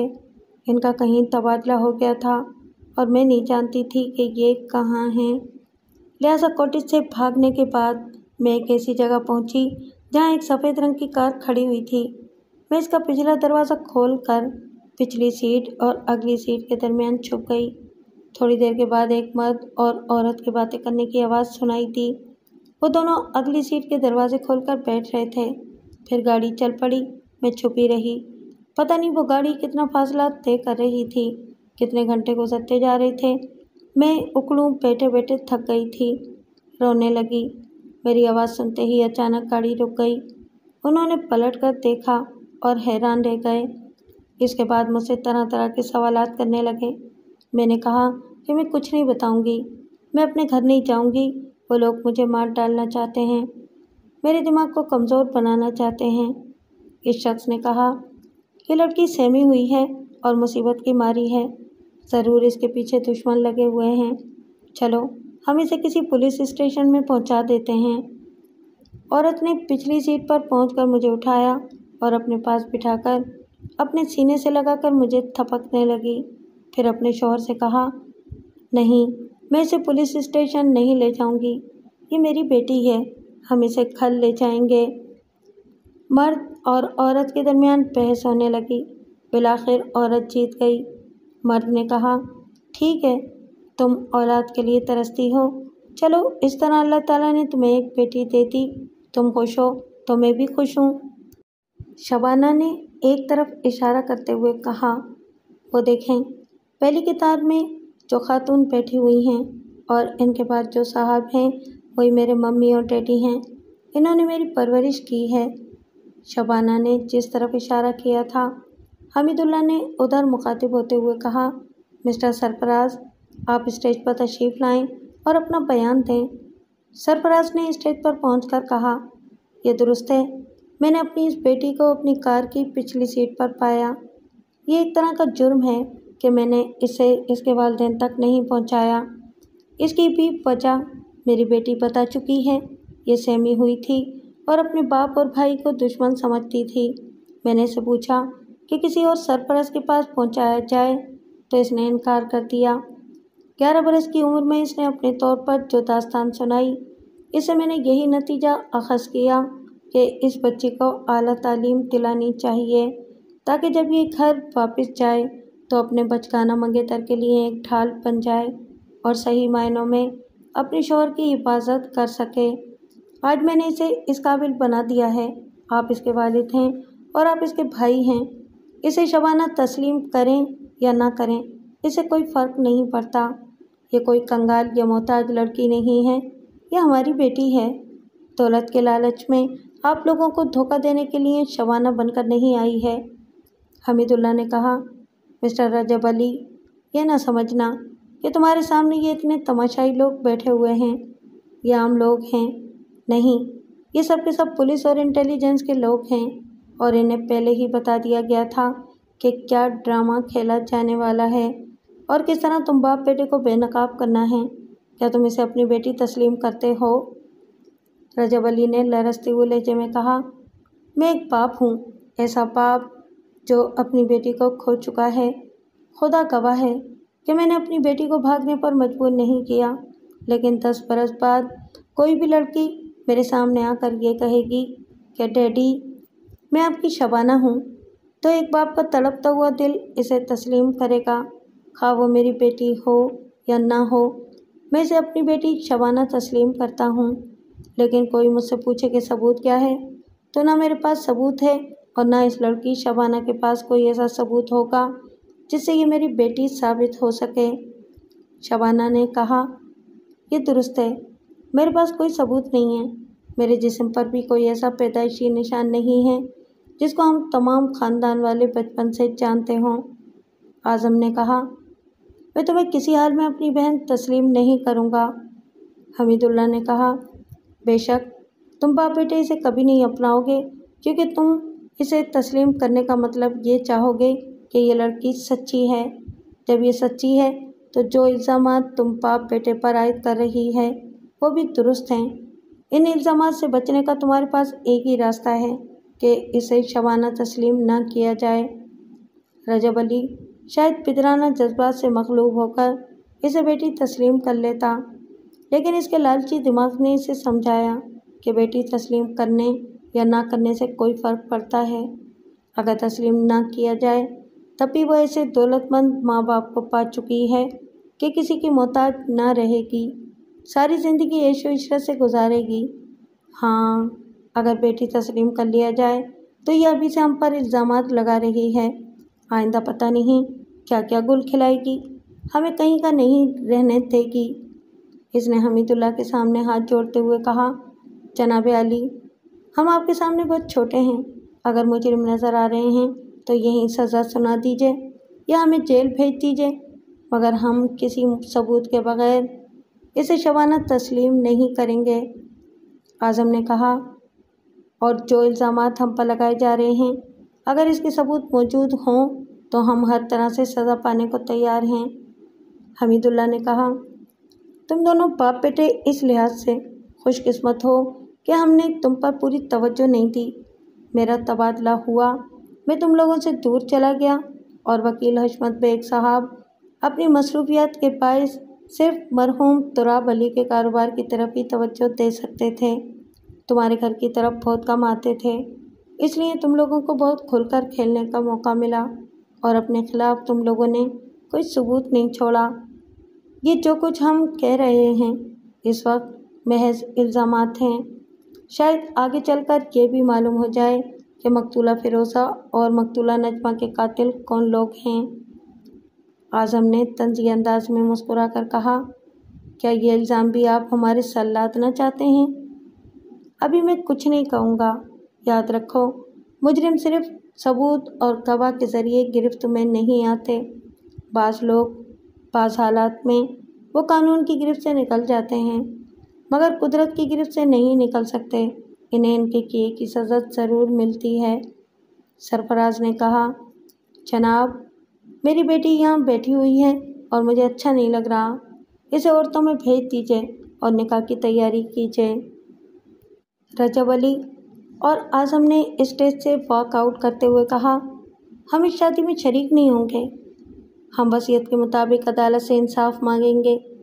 हमीदुल्लाह ने कहा, ठहर जाओ रजब अली, जाने से पहले ये सुन लो, मुकदमा हम भी लड़ना जानते हैं, लेकिन आज जब महबूब की शादी शबाना से हो जाएगी तो इस घर के तमाम अखराजात शबाना के हाथ में होंगे और हम पहली फुर्सत में अदालत से ये इजाज़तनामा हासिल करेंगे कि महबूब की मनकूहा को इसके मरहूम सुसत तुराब अली की कोठी में रहने की इजाज़त मिलनी चाहिए और इसके दुश्मनों को वहाँ से निकाल देना चाहिए। जब तक मुकदमे का फैसला ना हो तुम लोग इस कोठी में कदम नहीं रख सकोगे। दोनों बाप बेटे फिर स्टेज पर वापस आ गए। रजब अली ने चारों तरफ देखते हुए कहा, यहाँ हर तरफ कानून के मुहाफ़िज़ हैं। दानिश्वरों ने कहा है कि पानी में रहकर मगरमच्छ से बैर नहीं करना चाहिए। मुझे अभी अभी ये बात समझ में आई है कि हम तो गरीब लोग हैं, महबूब के मुलाजिम हैं, जो इसके बचपन से अब तक इसकी परवरिश करते रहे, बदनामियां उठाते रहे। हमारे पास इतनी रकम नहीं है कि हम अदालत में इस केस को ले जाएं और ये केस तवील होता जाए और हम मुकदमा हारते जाएं। ये सब खेल दौलत का है और हम आज यहीं पर शिकस्त तस्लीम करते हैं। अगर इस लड़की से महबूब की शादी हो रही है तो हम इनकार नहीं करेंगे, लेकिन किसी सबूत के बगैर इसे शबाना तस्लीम नहीं करेंगे। किसी तरफ से आवाज़ आई, शबाना के आयद करता इल्ज़ाम से बचने का यही एक तरीका है। चौधरी ने कहा, रजब अली, तुमने इस शादी में शरीक होने का दानिशमंदाना फैसला किया है। शरीक ना होते तब भी कोई फ़र्क नहीं पड़ता। जब तक शबाना तुम्हारी ज़िंदगी से दूर रही उस वक्त तुम लोगों ने अपनी मनमानी कर ली। आज निकाह के बाद से दोनों की बदबख्ती का दौर शुरू हो जाएगा। वाकई इनके लिए न जाए रफ्तन न पाए मानदन वाली बात थी। वो इसे शबाना तस्लीम करते तो बहुत से इल्ज़ामात की तस्दीक होने लगती और शबाना तस्लीम ना करने से नुकसान था कि वो बहू बनने के बाद कभी अपनी बनकर ना रहती। जब इसे पराया कहा गया था तो फिर वो पराया बनकर ही इनसे जो चाहती सलूक करती। बहरहाल निकाह पढ़ा दिया गया। रुखसती के वक्त दूल्हा दुल्हन को एक अलग कार की पिछली सीट पर बिठाया गया। इनके साथ 2 लेडी कांस्टेबल बैठ गईं। आज़म की बीवी को भी दूल्हा दुल्हन के पास बैठने की इजाज़त न मिली। वो अपने शौहर आज़म और ससुर रजब अली के साथ घर तक गई। रास्ते में वो तीनों आहिस्ता आहिस्ता बातें करते रहे और समझते रहे कि अब किस तरह इनकी निगरानी की जा रही है। निकाह के बाद दुल्हन की कोई रिश्ते की लड़की दुल्हन के साथ ससुराल आती है, मगर यहाँ लेडी कांस्टेबल साथ लगाती गई थी। कोठी पहुँचते ही महबूब शबाना का हाथ पकड़कर बोला, मेरे कमरे में चलो, बहुत खिलौने हैं, बड़ा मज़ा आएगा। आओ, मैं तुम्हें अच्छे अच्छे खिलौने दिखाता हूँ। शबाना ने घूंघट को उलटकर कहा, तुम्हारे साथ तो ज़िंदगी भर खेलती रहूँगी, पहले अपने बड़ों के साथ कुछ खेल हो जाए। इसने एक लेडी कांस्टेबल से कहा, बावर्ची खाने की निगरानी तुम्हारे ज़िम्मे है, वहाँ जाओ और किसी को बावर्ची खाने में दाखिल न होने दो। बावर्ची को भी वहाँ से निकाल दो। रजब अली ने कहा, बेटी ये क्या कर रही हो? फिर कौन पकाएगा खाना? आपके मुँह से बेटी का लफ्ज़ अच्छा नहीं लगता। मैं इस घर में बहू बनकर आई हूँ, मुझे बहू के रिश्ते से पुकारें। पुकारना ना आए तो शबाना कहते हैं। रह गया ये कि पकाएगा कौन, तो अभी शाम से पहले मेरे वालिदैन के घर से 2 मुलाजमाएँ आएंगी और 1 मुलाजिम होगा। वो तीनों इस घर को संभाल लेंगे। मैं नहीं चाहती कि तुम में से कोई बावर्ची खाने में जाए और हमारे खाने की चीज़ों में कोई ऐसी दवा मिलाए जिससे मेरा जहन भी महबूब की तरह कमज़ोर हो जाए। Is it clear? सब खामोशी से सुन रहे थे। इस बार इसने महबूब का हाथ पकड़ा और इसे आगे ले जाते हुए बोली, हाँ तो तुम्हारा कमरा कौन सा है? महबूब ने अपने कमरे तक रहनुमाई की। फिर वो दोनों दरवाजे के पीछे कमरे में बंद हो गए। एक लेडी कांस्टेबल बावर्ची खाने की तरफ गई और एक वहाँ दरवाजे के सामने बैठ गई। आज़म की बीवी तनतनाती हुई अपने कमरे में आई। इसके पीछे आज़म ने आकर कहा, गुस्सा दिखाने से कुछ नहीं होगा, बहुत ठंडे दिमाग से सोचना होगा कि अब हम अपना बचाव कैसे कर सकते हैं। इसकी बेगम ने आगे बढ़कर दरवाजे को बंद कर दिया, फिर चाबी निकाली और आहनी अलमारी खोलने लगी। अलमारी के निचले तहखाने में एक बड़ा सा सूटकेस रखा हुआ था। इसने सूटकेस को निकालकर पलंग पर रखा, फिर इस अलमारी से तमाम जेवरात समेटकर इस सूटकेस में रखने लगी। आज़म ने पूछा, ये क्या कर रही हो? ये हिफाजती तदबीर है। औरत ख़तरे के वक्त सबसे पहले अपने जेवरात को बचाती है। तुमने देखा नहीं, इस दुल्हन ने घर में कदम रखते ही बावर्ची खाने पर पहरा बिठा दिया। अब वो आहिस्ता आहिस्ता पूरे घर पर कब्जा कर लेगी, फिर इस अलमारी से जेवरात समेट कर ले जाएगी। क्या तुम ये साबित कर सकते हो कि तुमने अपनी ज़िंदगी में कभी मेहनत मजदूरी की है और अपनी कमाई से ये 2 लाख रुपए के जेवरात बनाए हैं? आज़म ने अपना सर खुजाते हुए सोचने के अंदाज में कहा, ये तो मैंने सोचा ही नहीं था। आज तक इन जेवरात का हिसाब किसी ने नहीं किया, लेकिन घर की बहू कर सकती है। ये सब जानते हैं कि मैंने और डैडी ने न कभी मुलाजमत की न कभी कारोबार किया। जो छोटा मोटा सा कारोबार किया इसमें नुकसान उठाया। ये आने वाली साबित कर देगी कि ये तमाम जेवरात इसके ससुर की रकम से बनाए गए हैं। बेगम ने तमाम जेवरात समेटकर सूटकेस में रख लिए। एक दस्तावेज़ भी रख ली। आज़म ने कहा, वो दूसरी दस्तावेज़ भी रख लो। वो दूसरी दस्तावेज़ तुम्हारे और तुम्हारे डैडी के नाम से हैं। तुम बाप बेटे सोचो कि इन दस्तावेज़ात का हिसाब कैसे दोगे, कैसे साबित करोगे कि जो प्लाट खरीद कर रखे हुए हैं वो तुम्हारे अपने हैं और अपनी रकम से ख़रीदे गए हैं। रही ये दस्तावेज़ तो मैं साबित करूँगी कि इसे मेरे माँ बाप ने मेरे लिए ख़रीदा था। फिर वो एक झटके से सूटकेस को बंद करते हुए बोली, अब आप कमरे से बाहर जाकर देखें वो दोनों लेडी कांस्टेबल अपनी अपनी जगह ड्यूटी पर हैं या नहीं। मैं इधर पिछले दरवाजे से चुपचाप निकल जाऊंगी। ये तमाम माल अपने मैके में ले जाकर रखूंगी। ये मनहूस दुल्हन वहाँ आकर इन पर अपना हक जता नहीं सकेगी। आज़म दरवाज़ा खोलकर बाहर जाने लगा। इसकी बेगम ने दरवाजे को फिर बंद कर दिया। एक तरह से खोलकर आंख लगाकर बाहर देखती रही। आज़म उधर जा रहा था। इसने थोड़ी देर तक कुछ सोचा, फिर सूटकेस उठाकर पिछले दरवाजे को खोलकर बाएं बाग की तरफ निकल गई। आज़म ने पहले बावर्ची खाने की तरफ जाकर देखा, वहाँ एक लेडी कांस्टेबल मौजूद थी। इस कांस्टेबल ने दूर ही से हाथ का इशारा किया, यहाँ से चले जाओ। वो वहाँ से पलटकर दूल्हा दुल्हन के कमरे की तरफ गया। वहाँ दूसरी कांस्टेबल कुर्सी पर बैठी हुई थी। कमरे के अंदर से शबाना और महबूब के हंसने खिलखिलाने की आवाज़ें आ रही थीं। ऐसा मालूम होता था जैसे वो कमरे के अंदर कभी दौड़ रहे हों, कभी उछल रहे हों और कभी बातें कर रहे हों और हर बात पर कहकहे लगा रहे हों। दूसरी लेडी कांस्टेबल ने भी हाथ के इशारे से कहा, यहाँ से चले जाओ। वो वहाँ से भी पलटकर ड्राइंग रूम में आया। वहाँ अपने डैडी से मुलाकात हो गई। इसने राजदारी से कहा, आपकी बहू तमाम जेवरात लेकर मैके जा रही है, आपका क्या ख्याल है? वो बहुत अच्छा कर रही है, कुछ तो हमारी रकम कहीं महफूज रहेगी। आओ बहू से बात करते हैं, इसे और भी बहुत कुछ समझाना होगा।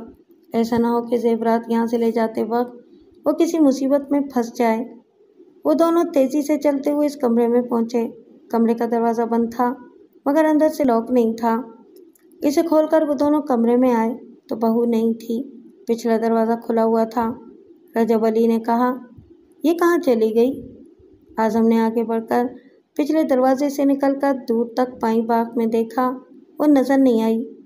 इसने पलटकर वापस आते हुए कहा, मालूम होता है कि वो जल्दी में निकल गई है, मेरा इंतज़ार न कर सकी। चलो कोई बात नहीं, मगर तुम परेशान क्यों नज़र आ रहे हो? वह एक कुर्सी पर बैठते हुए बोला, डैडी, औरत पर भरोसा करना मुनासिब नहीं है। वो तकरीबन 2 लाख के जेवरात ले गई है और जो दस्तावेज़ इसके पास है इसके मुताबिक वो इस प्लाट की मालिक है जिसकी कीमत आजकल 1 लाख रुपए तक पहुंची हुई है। बेटे, अभी हालात ऐसे हैं कि तुम्हें अपनी बीवी पर भरोसा करना होगा। ये जो आई है ये तो हमारे पास एक दिन का भी नहीं रहने देगी।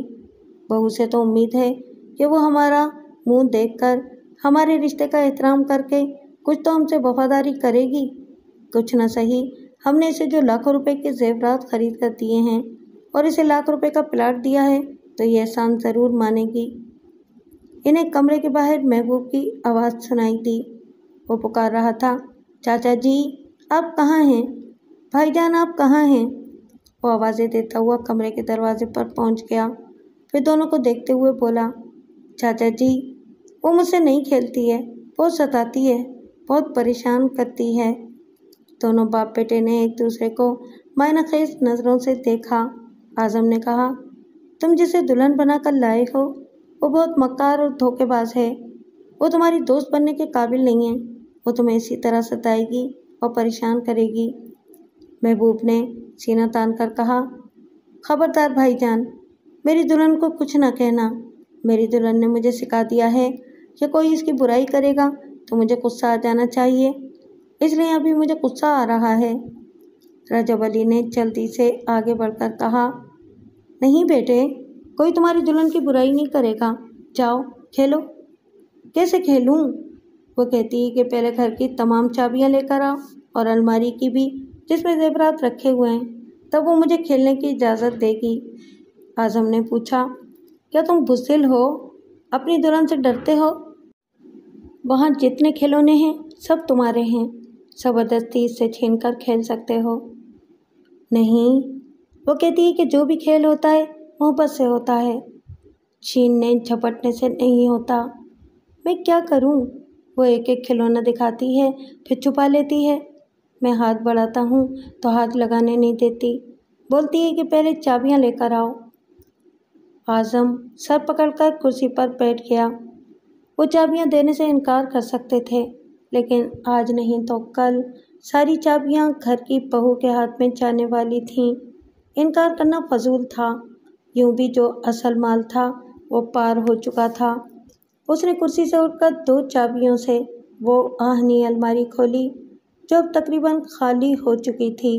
वहाँ अब दस्तावेज़ात, कुछ और ज़रूरी सामान के अलावा शराब की बोतलें रखी हुई थीं। इसने एक दराज खोलकर इसमें से मकान के मुख्तलिफ कमरों की चाबियाँ निकालकर तमाम चाबियाँ महबूब के हाथों में रख दीं। वो खुश होकर चला गया। रजब अली ने कहा, बेटे, समझ में नहीं आता हम हालात को कैसे काबू में करें। शबाना बहुत बुरी तरह हमारी मुखालफत करेगी, दुश्मनों से बढ़कर दुश्मन बनेगी। हम इसका कुछ नहीं बिगाड़ सकेंगे। बिगाड़ने को तो मैं बहुत कुछ बिगाड़ दूं, मगर अभी सब्र करूंगा। कोशिश करूंगा कि इस लड़की का अंजाम फिरोज़ा और नजमा जैसा ना हो, क्योंकि तमाम पुलिस वाले हम पर ही शुबा करेंगे। डैडी, हम सब्र करेंगे।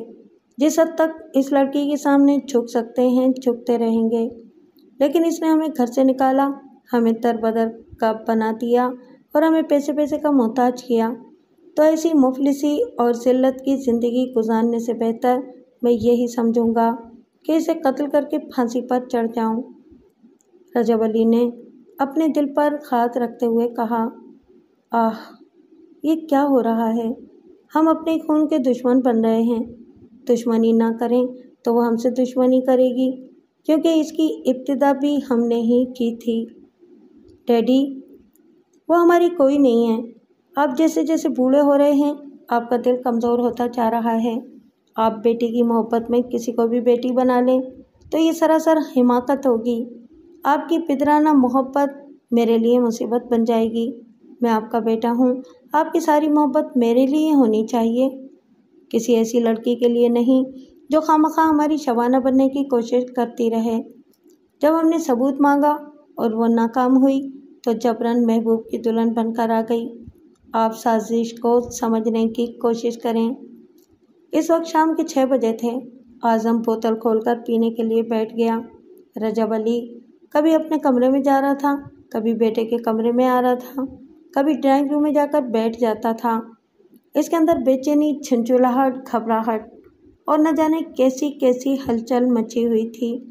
2 घंटे के बाद शबाना अपने शौहर के कमरे से निकली तो इसका लिबास बदला हुआ था। वो बड़ी हशाश बशाश नज़र आ रही थी। रजब अली को देखकर बोली, आपके साहबजादे कहाँ हैं? रजब अली जल्दी से उठकर खड़ा हो गया, फिर खुशामदाना अंदाज में कहा, आओ बेटी, बैठो, चलो अपने भाईजान के कमरे में चलो। शबाना ने तेवर बदल कर कहा, देखिए बड़े मियाँ, मैं पहले भी आपको समझा चुकी हूँ, ना मैं आपकी बेटी हूँ ना इस जालिम संग दिल की बहन हूँ। अगर हूँ तो चलें, कानून के मुहाफिजों के सामने मुझे अपनी बेटी और बहन तस्लीम कर लें। रजब अली ने हिचकिचाते हुए कहा, बेटी, क्या ज़रूरी है कि सारी दुनिया के सामने तस्लीम किया जाए? हमारा रिश्ता खून का रिश्ता है। हम तुम्हें दिल से अपना तस्लीम करते हैं। बड़े मियाँ, मैं महबूब नहीं हूँ, क्या आप मुझे लच्छेदार बातों से बहला लेंगे? चलिए ज़रा अपने बेटे के कमरे में चलिए, मैं कुछ ज़रूरी बातें करना चाहती हूँ। वह आगे आगे चलता हुआ आज़म के कमरे में दाखिल हुआ। आज़म एक कुर्सी पर बैठा मेज़ पर सामने बोतल और गिलास रखे हुए पी रहा था। शबाना को देखते ही फ़ौरन उठकर खड़ा हो गया।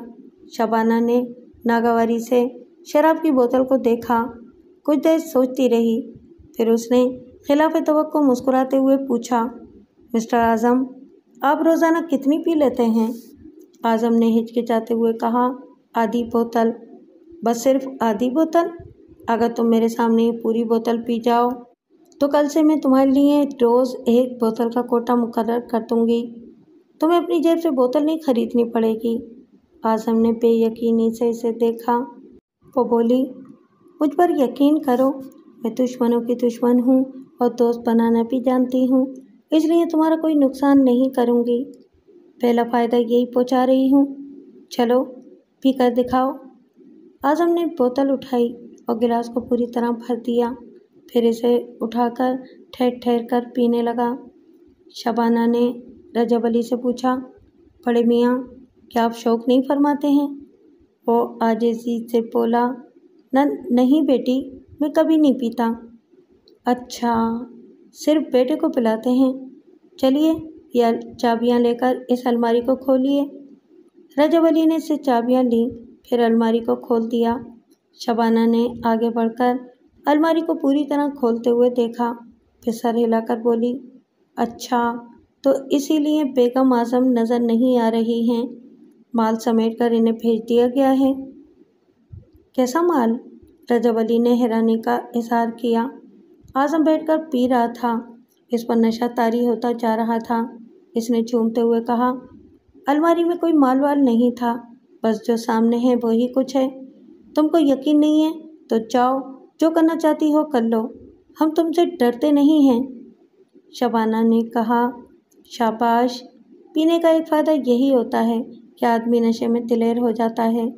हालांकि नशे से पहले तुम मुझे देखते ही उठकर खड़े हो गए थे, मुझसे डर रहे थे। आज़म ने गिलास में बची हुई शराब को एक सांस में हलक से उतारा, फिर इस गिलास को मेज़ पर ज़ोर से पटकते हुए कहा, मैं बुज़दिल नहीं हूँ, मैं दिलेर हूँ। हाँ, नशे में आदमी दिलेर भी होता है और सच्चा भी। क्या तुम सच्चे हो? वो अपने सीने पर हाथ मारकर बोला, हाँ मैं सच्चा हूँ। तो फिर ये बताओ, तुमने फिरोज़ा को गला घोंटकर क्यों हलाक किया था? वो अचानक लड़खड़ाया और फिर कुर्सी पर बैठ गया और इसे घूरकर देखते हुए बोला, तुम खुद को बहुत चालाक समझती हो। तुम समझ रही थी कि मैं नशे की हालत में शायद इकरार जुर्म कर लूँगा, मगर मैंने कोई जुर्म नहीं किया है, किसी को हलाक नहीं किया है। तुम हम पर और नए इल्ज़ामात आयद करने के लिए यहाँ आई हो। शबाना ने कहा, ये मत समझो कि तुम शुबह से बालातर हो, हम सब जानते हैं। लेडी डॉक्टर नजमा को भी तुम बाप बेटे में से किसी एक ने ही कत्ल किया है। रजब अली ने कहा, ये क्या कह रही हो? देखो, मेरे बूढ़े कांपते हाथों को देखो, ये मजबूती से चाकू नहीं पकड़ सकते, फिर ये किसी के सीने में चाकू कैसे घोंप सकते हैं? मुफ्त की दौलत पर ऐश करने के लिए बूढ़े हाथों में भी तवानाई आ जाती है। आज़म ने आगे बढ़कर कहा, डैडी, आप ये कहना चाहते हैं कि आपके बूढ़े हाथों ने कत्ल नहीं किया है तो मेरे जवान हाथों ने किया है? आप साफ तौर पर इनकार क्यों नहीं कर रहे हैं? ये लड़की बकवास कर रही है। मिस्टर आज़म, मेरे मुतालिक गुफ्तगू करते वक्त आदाब और तहजीब का पूरी तरह ख्याल रखो, वरना इस कोठी से बाहर फुटपाथ पर नजर आओगे। ये कहकर वो फ़ौरन ईमान से पलट गई और तेज़ी से चलते हुए कमरे से बाहर चली गई। इनकी नज़रों से ओझल हो गई। 1 घंटे बाद वो महबूब को अपने साथ लेकर कोठी से बाहर जाने लगी। आज़म और रजब अली ने ड्राइंग रूम में आकर पूछा कि वो कहाँ जा रही है। एक लेडी कांस्टेबल ने कहा, जहन्नम के सिवा हर जगह जा रही हैं, आप लोग फिक्र न करें। शबाना कार की स्टीयरिंग सीट पर बैठ गई, इसके पास वाली सीट पर महबूब बैठ गया। फिर गाड़ी स्टार्ट होकर आगे बढ़ गई। महबूब ने इसकी तरफ बड़ी चाहत से देखते हुए कहा, तुम बहुत अच्छी हो, इस लिबास में तो और भी अच्छी लग रही हो। वो मुंह फुलाकर ज़रा नाराज़गी से बोली, अच्छी लगने से क्या होता है? तुम्हारा वो भाई आज़म मुझे घूर घूर कर देखता है, मुझसे नफरत करता है। ऐसा लगता है कि एक दिन मुझे भी नजमा की तरह मार डालेगा। महबूब ने मुट्ठियाँ भींचकर कहा, मैं भाईजान का गला घोंट कर मार डालूंगा, कोई तुम्हें हाथ नहीं लगा सकता। वो खुश होकर बोली, तुम मुझे कितना चाहते हो, इसीलिए तो मैंने सोचा है कि अब मैं दुल्हन बनकर सारी ज़िंदगी तुम्हारे पास रहूँगी, तुम भी मेरे पास रहोगे ना? उसने कहा, हाँ, मैं अब तुमसे दूर नहीं रह सकता। उसने अपना सर शबाना के शाने पर रख लिया। हर बात को समझने की कोशिश किया करो। अगर मुझसे मोहब्बत है और अगर तुम चाहते हो कि मैं हमेशा तुम्हारे पास रहूं, तो जो बातें सिखाया करूं इन्हें सीखते जाओ, और जो बातें तुम्हारे चाचा जी और भाईजान सिखाएं इन पर तवज्जो मत दो। इनसे साफ कह दो कि तुम इनकी कोई बात नहीं मानोगे। हाँ, मैं इनकी कोई बात नहीं मानूंगा, और अगर मानोगे तो फिर मैं तुम्हारे साथ नहीं खेलूंगी और न ही तुम्हें खेलने दूंगी। महबूब बंद स्क्रीन के पार यूं देखने लगा जैसे तस्वुर में रंगारंग खेल तमाशे देख रहा हो। वो बहुत देर तक गुमसुम बैठा रहा। फिर शबाना की आवाज़ ने उसे चौंका दिया। वो कह रही थी, देखो हम इसी इलाके में पहुंच गए हैं। अब बताओ तुम्हारी भाभी का मकान कहाँ है? महबूब इसकी रहनुमाई करने लगा।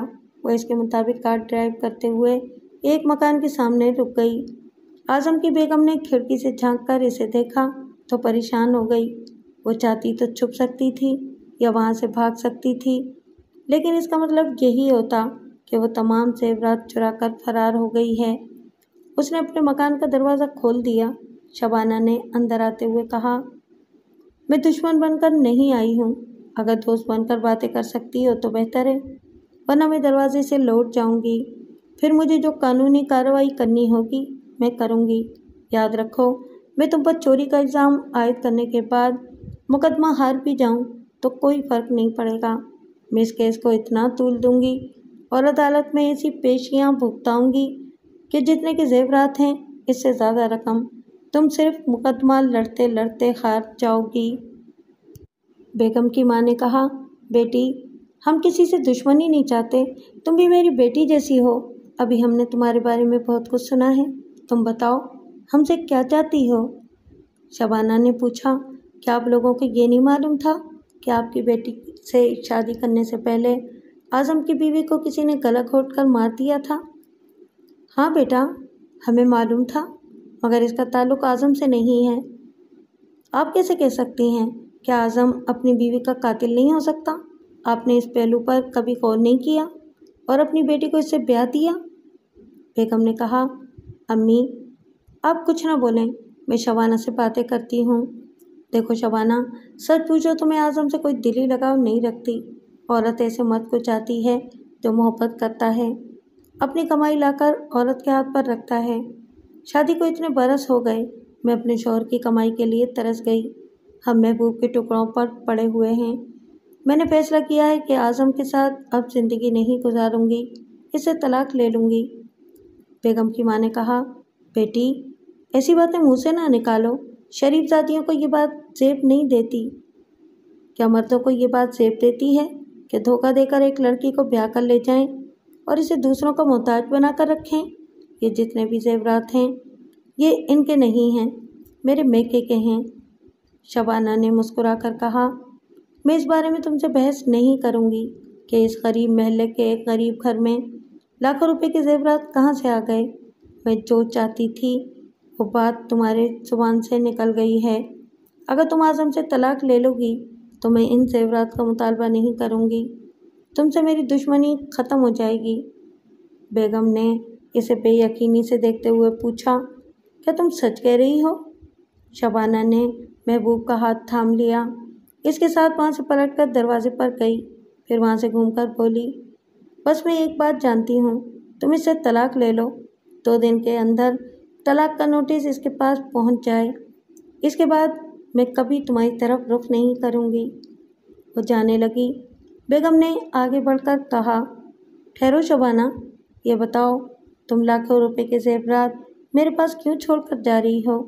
क्या इतनी बड़ी रकम की तुम्हारी नज़रों में कोई अहमियत नहीं है?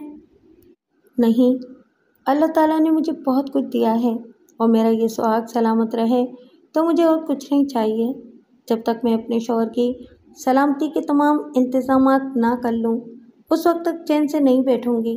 मैं ये लाखों रुपए के जेवरात इसलिए भी दे रही हूँ कि आज़म ने तुम्हारी ज़िंदगी बर्बाद की है। तुम इन रुपयों से अपने मुस्तकबिल को संवार सकती हो, दूसरी शादी कर सकती हो। बहरहाल तुम मेरे साथ जो ताउन करोगी ये उसका इनाम है।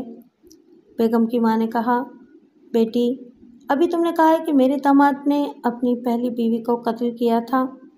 क्या तलाक का नोटिस पहुंचेगा तो वो इंतकामन मेरी बेटी को नुकसान नहीं पहुंचाएगा? इतनी मालियत के जेवरात हासिल करने के लिए वो कुछ भी कर सकता है।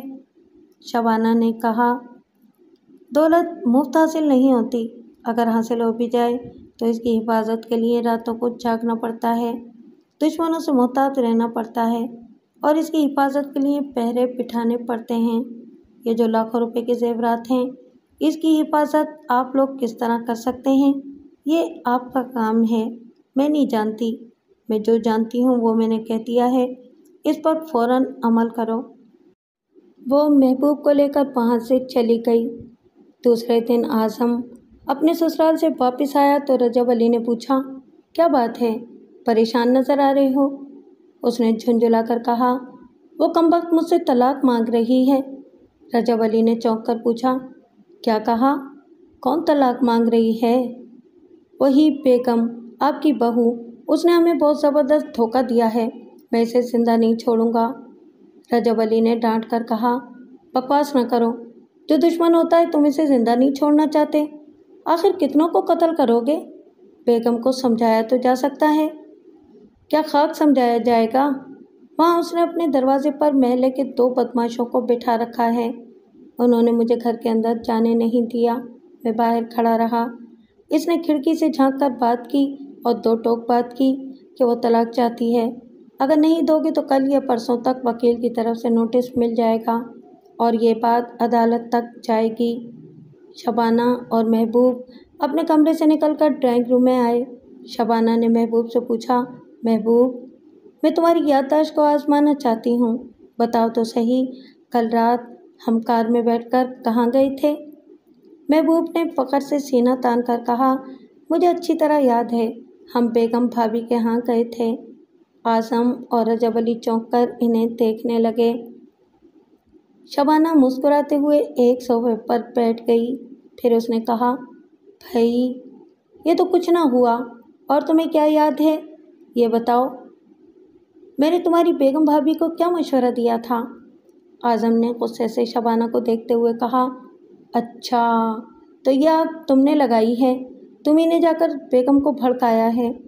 शबाना ने इत्मीनान से सोफे की पुश्त से टेक लगाकर कहा, मैंने तुम्हारी जान बचाई है।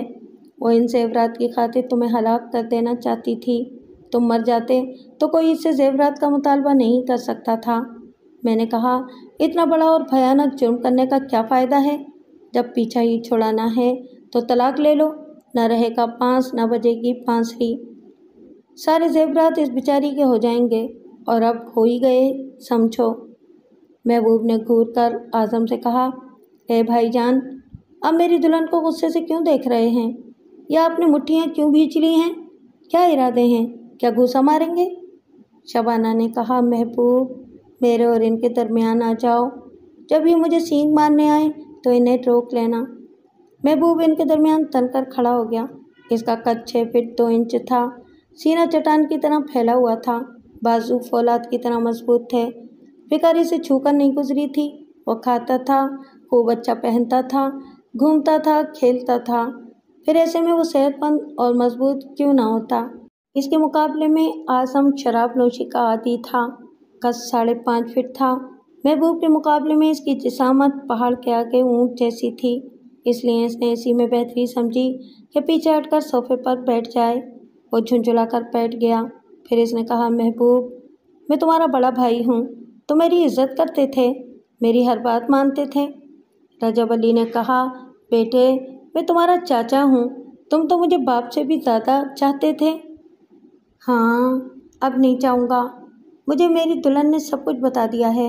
आप दोनों बहुत बड़े धोखेबाज हैं और ये जो भाईजान बनते हैं, इन्होंने ही फिरोज़ा का गला घोंट कर मारा है और मुझे उल्लू बनाया है और मेरी नच्चों को भी इसी भाईजान ने हलाक किया है। मैं अभी इनका कचूमर निकाल सकता हूँ, मगर मेरी दुल्हन ने मना कर दिया। ये कहती हैं कि भाईजान बहुत जल्दी खुद ही अपने हाथों से मरेंगे। हाँ, वो अपने हाथों से मरने को क्या कहते हैं? इसने अपनी दुल्हन की तरफ देखा। दुल्हन ने कहा, खुदकुशी। आज़म फिर उछलकर खड़ा हो गया और कहने लगा, तुम इस खुशफहमी में न रहना कि मैं तुम्हारे हथकंडों से घबरा कर खुदकुशी कर लूँगा। मैं जानता हूँ तुम मुझ पर झूठे इल्ज़ाम लगा रही हो।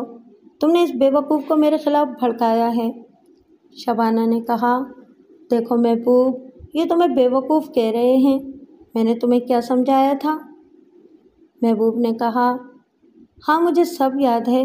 तुमने समझाया था कि ये लोग अपनी हिमाकतों पर या जुराइम पर पर्दा डालने के लिए मुझे बेवकूफ़ या बच्चा समझते हैं। क्यों, ठीक है ना? शाबाश, तुम बहुत समझदार होते जा रहे हो। इतने में फ़ोन की घंटी बजने लगी। आज़म इधर टेलीफोन की तरफ जाने लगा। शबाना ने कहा, ठहरिए, जब तक हम मौजूद रहें इस वक्त तक टेलीफोन को हाथ न लगाया जाए। इसने महबूब से कहा, जाओ देखो किसका फ़ोन है। तुम्हें अपने आप पर इतना एतमाद होना चाहिए कि यहाँ आने वाले फ़ोन पर गुफ्तगू कर सको और इसका खातिर खा जवाब दे सको। महबूब ने आगे बढ़कर रिसीवर उठाया, फिर कान से लगाते हुए कहा, हेलो। फिर उसने दूसरी तरफ से कुछ सुनने के बाद खुश होकर अपनी दुल्हन से कहा, वो अंकल चौधरी बात कर रहे हैं, तुमसे कुछ बोलना चाहते हैं। शबाना ने कहा, अच्छा, हमीदुल्लाह चौधरी साहब हैं, इनसे कहो शौहर की मौजूदगी में बीवियां बात नहीं करती, लिहाजा तुम बात कर रहे हो। वो मुझसे जो कहना चाहेंगे वो तुम मुझे बताते जाओगे, मैं यहाँ बैठी सुन रही हूँ। फिर यही हुआ। महबूब फ़ोन पर हमीदुल्लाह की बातें सुन रहा था और शबाना को बताता जा रहा था। उसने बताया, चौधरी अंकल कह रहे हैं कि हमारी मिल में जो बोर्ड ऑफ डायरेक्टर्स है, आपको भी इस बोर्ड का एक डायरेक्टर मुकर्रर किया जा रहा है।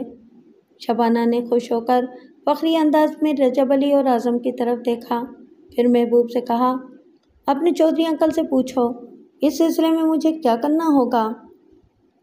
वो पूछने लगा। फिर उसने कुछ सुनने के बाद कहा, वो कह रहे हैं कि आप आज शाम तक या कल किसी वक्त वहाँ मिल के दफ्तर में आ जाएं और ज़रूरी कागजात पर दस्तखत करें। शबाना ने कुछ सोचकर कहा, मैं आज शाम ही को तुम्हारे साथ जाकर इन कागजात पर दस्तखत कर दूंगी। कल हम कोई काम नहीं करेंगे, सुबह यहाँ से पिकनिक के लिए निकलेंगे और शाम तक खूब तफरी करेंगे, बड़ा मज़ा आएगा। इसने खुश होकर चौधरी अंकल को शबाना का जवाब सुनाया, फिर रिसीवर रखकर उसके पास आ गया। इसका हाथ थामकर बोला, सच, कल हम पिकनिक के लिए जाएंगे? वो आज़म और रजब अली की तरफ देखते हुए बोली, हाँ, ये जो हर माह 15,000 रुपये अखराजात के लिए मिलते हैं, तो ये हमारी तफरीह में खर्च हुआ करेंगे। जब मैं बोर्ड ऑफ डायरेक्टर्स की एक डायरेक्टर बन जाऊंगी तो इन अखराजात में भी कमी कर दूंगी।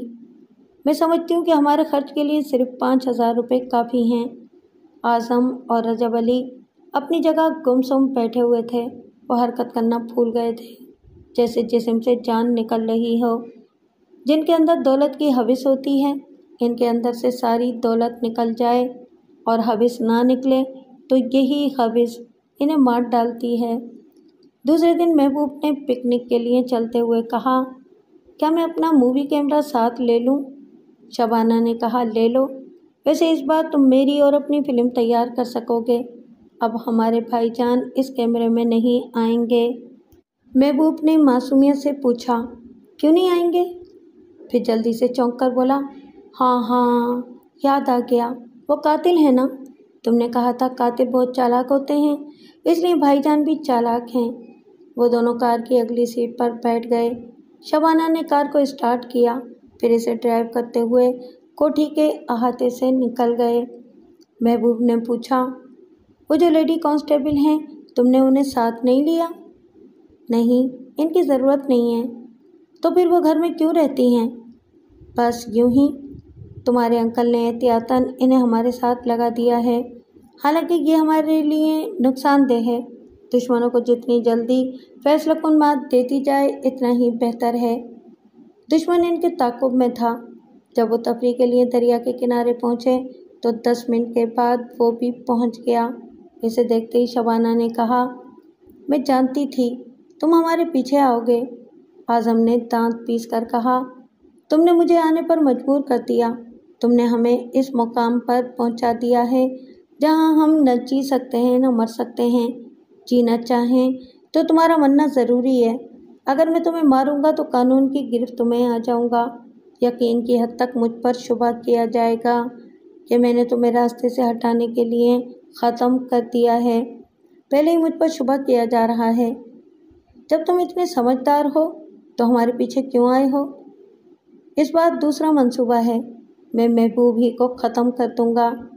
ये कहते ही इसने जेब से रिवॉल्वर निकाला और महबूब को निशाने पर रखते हुए कहने लगा, अगर मैं इस कमबख्त को मार डालूं तो कोई मुझ पर शुबा नहीं करेगा। गाय जब तक दूध देती है इसे कोई जुबे नहीं करता। यह हमारा अन्नदाता है और अन्नदाता को कोई नहीं मारता, इसलिए मुझ पर और मेरे डैडी पर कोई शुबा नहीं करेगा, और करेगा तो हमें कातिल साबित नहीं कर सकता। शबाना खौफ से थर-थर काँपते हुए महबूब के पीछे चली गई। इसकी आड़ लेकर कहने लगी, ये तुम क्या कर रहे हो? देखो, महबूब को कत्ल ना करना, मारना है तो मुझे जान से मार डालो। आज़म ने क्या कहा लगाते हुए कहा, वाह क्या वफादारी है, इस गधे पर जान देने का दावा भी कर रही हो और इसके पीछे छुपती भी जा रही हो। इसकी बात ख़त्म होते ही ठाई से गोली चली और इसके हाथ से रिवॉल्वर छूटकर ज़मीन पर गिर पड़ा। शबाना ने महबूब की पनाह से निकलते हुए कहा, मुझे अपने पर्स से पिस्तौल निकालने के लिए मजबूरन छुपना पड़ा, वरना तुम मुझे इसका मौका न देते। महबूब, देखो रिवॉल्वर ज़मीन पर पड़ा हुआ है, कातिल का वो हाथ कांप रहा है, अब तुम क्या करोगे? इसी वक्त आज़म कांपते हुए ज़मीन पर घुटने टेक कर बैठ गया और अब वो बाएं हाथ से रिवॉल्वर उठाना चाहता था। इसी वक्त शबाना ने फिर गोली चलाई। आज़म तड़प कर पीछे की तरफ उलट गया। इसका दूसरा हाथ भी जख्मी हो गया था। वो दोनों हाथ इधर उधर फैलाए तड़प रहा था। महबूब ने खुश होकर कहा, तुम बहुत अच्छा निशाना लगाती हो, अच्छा हुआ इसे मार डाला। महबूब, मैंने इसे मारा नहीं है, देखो वो जिंदा है, मैं तो इसे सिर्फ तुमसे दूर रखने की कोशिश कर रही हूँ। ये मुझे बेवा बनाना चाहता था, तुम जानते हो ना बेवा किसे कहते हैं? इसने सर हिलाकर कहा, हाँ जानता हूँ, वो जब एक आदमी मर जाता है और इसकी दुल्हन जिंदा रह जाती है इसको बेवा कहते हैं। अगर मैं मर जाता तो? यही तो मैं चाहती थी। मैं तुम्हें मारने वाले को जिंदा नहीं देखना चाहती, तुम अब क्या करोगे? महबूब ने जवाब नहीं दिया। वो दौड़ता हुआ आज़म के पास गया और उस पर चढ़ बैठा, फिर दोनों हाथों से उसका गला घोंटने लगा। आज़म तड़प रहा था, उसके दोनों हाथ जख्मी थे। वो जब भी अपने बचाव के लिए इन हाथों को उठाना चाहता था, आगे बढ़कर महबूब को रोकना चाहता था। इसी वक्त तकलीफ की शिद्दत से दोनों हाथ कटे हुए शतीर की तरह ज़मीन पर गिर पड़ते थे। वो हाथ जो महबूब की दौलत समेटते रहे थे, अब अपनी ज़िंदगी को भी समेटने के काबिल ना रहे थे। पता नहीं वो कब तक इसका गला घोंटता रहता। शबाना ने इसे झंझोड़ कर कहा, बस अब यहाँ से उठ जाओ, पीछे हटो, नहीं मैं इसे जान से मार डालूँगा। महबूब, ये मर चुका है, मैं जो कहती हूँ इस पर अमल करो, क्या मुझसे मोहब्बत नहीं करते हो? इसने आज़म की गर्दन से दोनों हाथ उठाकर अपनी दुल्हन को मोहब्बत से देखा, फिर इसके हुक्म के मुताबिक वहाँ से हट गया। शबाना ने आज़म के रिवॉल्वर को ज़मीन से उठाया, फिर इसे आज़म की जेब के अंदर ठूस दिया। इसके बाद इसने कहा, ये मर चुका है, अब इसे घसीट कर या उठाकर उधर ले चलो और दरिया में बहा दो। हाँ मैंने देखा है, मरने वाले को गुस्ल कराते हैं, कैसे भी नहलाना ज़रूरी है। इसे नहलाने की ज़रूरत नहीं है, तुम इसे ले जाकर पानी में छोड़ दो, ये खुद ही नहाता चला जाएगा। महबूब ने इसकी हिदायत पर अमल किया, इसे उठाया, अपने छाने पर लाद कर चलता हुआ दरिया के किनारे आया। शबाना ने कहा, बस इसे लिए हुए पानी में चले जाओ और जब कमर तक पानी में पहुंच जाओ तो इसे छोड़ देना। वो इसे उठाए हुए पानी में चला गया, कमर तक पानी में डूब गया तो शबाना की हिदायत के मुताबिक इसने आज़म की लाश को पानी में छोड़ दिया। शबाना ने चीख कर कहा, बस वापस आ जाओ। वो वापस आ गया। शबाना ने इस जगह का जायज़ा लिया जहां आज़म के हाथ से रिवॉल्वर छूटकर गिर पड़ा था। वहां खून के धब्बे नजर आ रहे थे। उसने वहां की मिट्टी को समेटकर उठाया और उसे भी पानी में ले जाकर बहा दिया, वहां की ज़मीन खंपार कर दी। महबूब ने पूछा, ये क्या कर रही हो? बस यूं ही, ये सायादार जगह है, यहाँ हम चादर बिछाकर पिकनिक मनाएंगे, इसलिए सफाई कर रही हूँ। फिर इसने चादर बिछा दी। महबूब ने कहा, अपना लिबास बदल लो, इसमें कहीं कहीं खून के धब्बे नजर आ रहे हैं। इसने दूसरा लिबास निकालकर महबूब को दिया। थोड़ी देर बाद वो खून के धब्बों वाला लिबास लेकर साहिल पर गई। फिर इसे साबुन से अच्छी तरह धो डाला।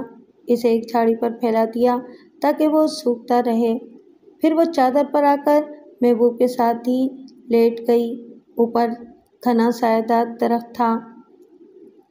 फिर उसने महबूब से कहा, अगर कोई आज़म के मुतालिक तुमसे पूछे तो क्या कहोगे? महबूब ने थोड़ी देर सोचने के बाद कहा, मुझे सच कहना चाहिए और मैं हमेशा सच कहता हूँ। झूठ कहता हूँ तो पेट में अजीब सा दर्द होने लगता है, फिर सच बात मुंह से निकल जाती है। मगर क्या करूँ, इस बार सच नहीं बोल सकूँगा, झूठ बोलूँगा। झूठ क्यों बोलोगे? इसलिए कि वो थाने वाले और वो अदालत वाले कहते हैं कि अगर अब मैंने किसी को कत्ल करने वाली बात कही तो वो मुझे कोठी में नज़रबंद कर देंगे, बड़ी सख्त सज़ा देंगे। शबाना ने कहा, कोई तुम्हें सज़ा नहीं देगा। जब भी कोई आज़म के मुतालिक पूछे तो इससे साफ साफ कह देना, हम यहाँ पिकनिक मनाने आए थे, हमारे पीछे आज़म भी आ गया। फिर उसने रिवॉल्वर निकाला। फिर मेरी दुल्हन ने भी पिस्तौल निकाल लिया। क्यों, ऐसे ही हुआ था ना? महबूब ने कहा, हाँ बिल्कुल ऐसे हुआ था। वो रिवॉल्वर और मेरी दुल्हन का पिस्तौल नकली था। क्या कहोगे? वो रिवॉल्वर और मेरी दुल्हन का पिस्तौल नकली था, मगर इस पिस्तौल की गोली से खून निकला था। तो क्या हुआ? तुमने फिल्मों में देखा है ना कि गोली चलने से खून निकलता है और आदमी मर जाते हैं, मगर वो खून नकली होता है ना? हाँ नकली होता है। बस आज़म के जिस्म से जो खून निकला था वो भी नकली था। क्या कहोगे? सब समझ गया। तुमने नकली पिस्तौल से गोली चलाई तो नकली खून बहने लगा। शाबाश। फिर तुम कहना कि ये गोली चलाने वाला खेल खेलने के लिए आज़म ने कहा था। इसने कहा था कि हम चोर डाकू का खेल खेलेंगे। वो डाकू बनकर आएगा तो हम इसे झूठ मूठ को मार डालेंगे, फिर इसकी लाश को पानी में बहा देंगे। हाँ समझ गया। फिर हमने इसकी लाश को पानी में बहा दिया। जब भी कोई पूछे यही कहना। वो इसे समझाती रही, सिखाती रही, पढ़ाती रही, फिर थपक थपक कर उसे सुला दिया। जब 4 घंटे के बाद उसकी आंख खुली तो वो थोड़ी देर तक चारों शाने चित पड़ा रहा, सायादार दरख्त को देखता रहा। चिड़ियों के चहचहाने और शबाना की गुनगुनाने की आवाज़ें सुनाई दे रही थीं। इसने सर घुमाकर देखा तो शबाना इसके करीब ही लेटी हुई खुले आसमान को देखते हुए बहुत मसरूर नजर आ रही थी। महबूब ने शबाना के सर को हौले हौले सहलाते हुए कहा, हाँ अब सुनाओ, तुम्हें क्या सिखाया था, क्या याद रहा? वो तमाम बातें दोहराने लगा। शबाना ने खुश होकर कहा, शाबाश, ऐसा ही बयान देना और आखिर में कह देना, इसके बाद मेरी आंख खुल गई। क्या कहोगे? मैं बयान देने के बाद आखिर में कहूँगा, इसके बाद मेरी आंख खुल गई। शबाना ने इसे मज़ीद अच्छी तरह समझाते हुए कहा, ये कभी ना कहना कि आज़म के साथ चोर डाकू का खेल खेलने के बाद हम सो गए थे। बस इतना ही कह देना, इसके बाद मेरी आंख खुल गई। क्या कहोगे? वो इसकी बातों को दोहराने लगा, याद करने लगा। शबाना इसकी खूब तारीफ़ें करती रही और सैर व तफरीह में मसरूफ़ रखती रही। जब वो शाम को वहाँ से रवाना हुए और अपनी कोठी में पहुँचे तो रात हो चुकी थी। रजब अली इसका इंतज़ार कर रहा था। लेडी कांस्टेबल ने पूछा, क्या आपके लिए खाना लगाया जाए?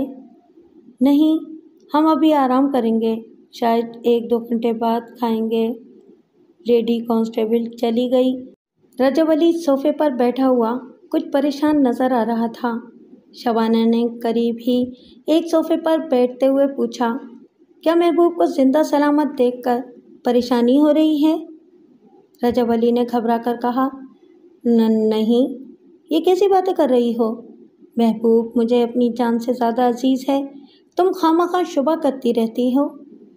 शबाना ने ज़रा आगे की तरफ झुकते हुए कहा, अब शुबा नहीं करूँगी क्योंकि मैंने दुश्मनी की जड़ को ही उखाड़ फेंका है। आपका बेटा अब कभी वापस नहीं आएगा।